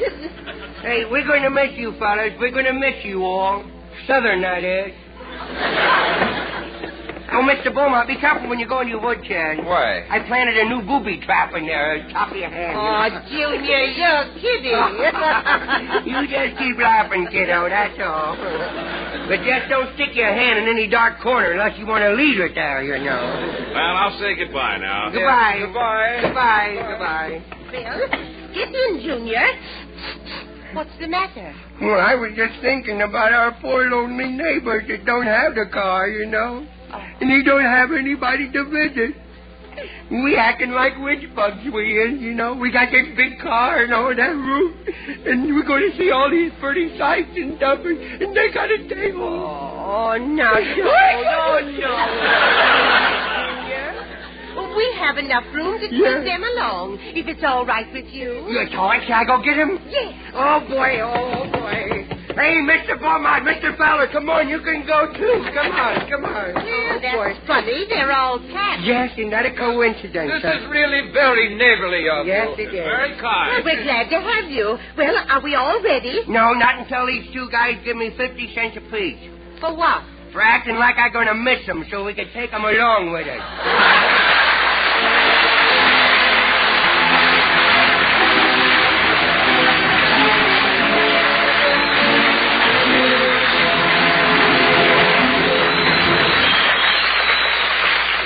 Gentlemen, when I returned home from the Army, the greatest honor I received was you allowing me to come into your homes each Tuesday night. I hope I haven't said or done anything to offend anyone, and if I have, I really didn't mean to. We're proud, too, that you permitted your children to listen to our show. When we return next fall, with the help of Edna Skelton Berzegi and her writing staff, Benny Friedman, John Murray, Henry Staff, and Jack Stanley, we'll continue to respect the dignity of your home that you have so graciously welcomed us into by trying our best to write and present clean, wholesome entertainment. Our sponsors, the Brown Williamson Tobacco Company and the Russell Seeds Advertising Agency, offer their thanks for this past season, too. By using our product, you have made it possible for us to be heard over the NBC networks. And be sure and listen next week to An Hour with Romberg. May I thank you again for your kindness and say goodbye now, and thanks for listening. Brown and Williamson invite you to other good listening throughout the week. Each Tuesday at this time, you'll enjoy a summer series featuring the music of that famous composer-conductor, Sigmund Romberg. Be sure to listen. Hear Hildegard tomorrow night in the new Penguin Room, and People Are Funny with Art Linkletter Friday night. Red Skelton is heard in this program through the courtesy of Metro-Goldwyn-Mayer.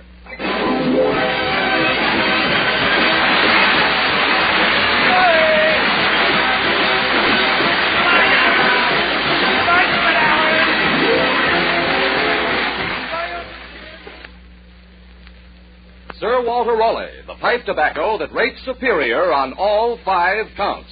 Check them. A rich, ripe, full-bodied, burley blend. Sir Walter Raleigh. Mellowed with rum for extra smoothness. Deep down, satisfying goodness. That's Sir Walter Raleigh. Clean smoking all the way down. No soggy heel. Leaves only a clean, dry ash. And that's Sir Walter Raleigh. Crimp cut for slow, even cool burning. Yes, Sir Walter Raleigh. The brand of grand aroma. Keeps home sweet home. It's Sir Walter Raleigh. Sooner or later, your favorite tobacco. Yes, a favorite in the Army, Navy, Marines, and Coast Guard, with men everywhere who appreciate quality pipe smoking. Try Sir Walter Raleigh, the quality pipe tobacco of America. Oh, you will see now. You good now. Goodbye. Goodbye, oh, you will see.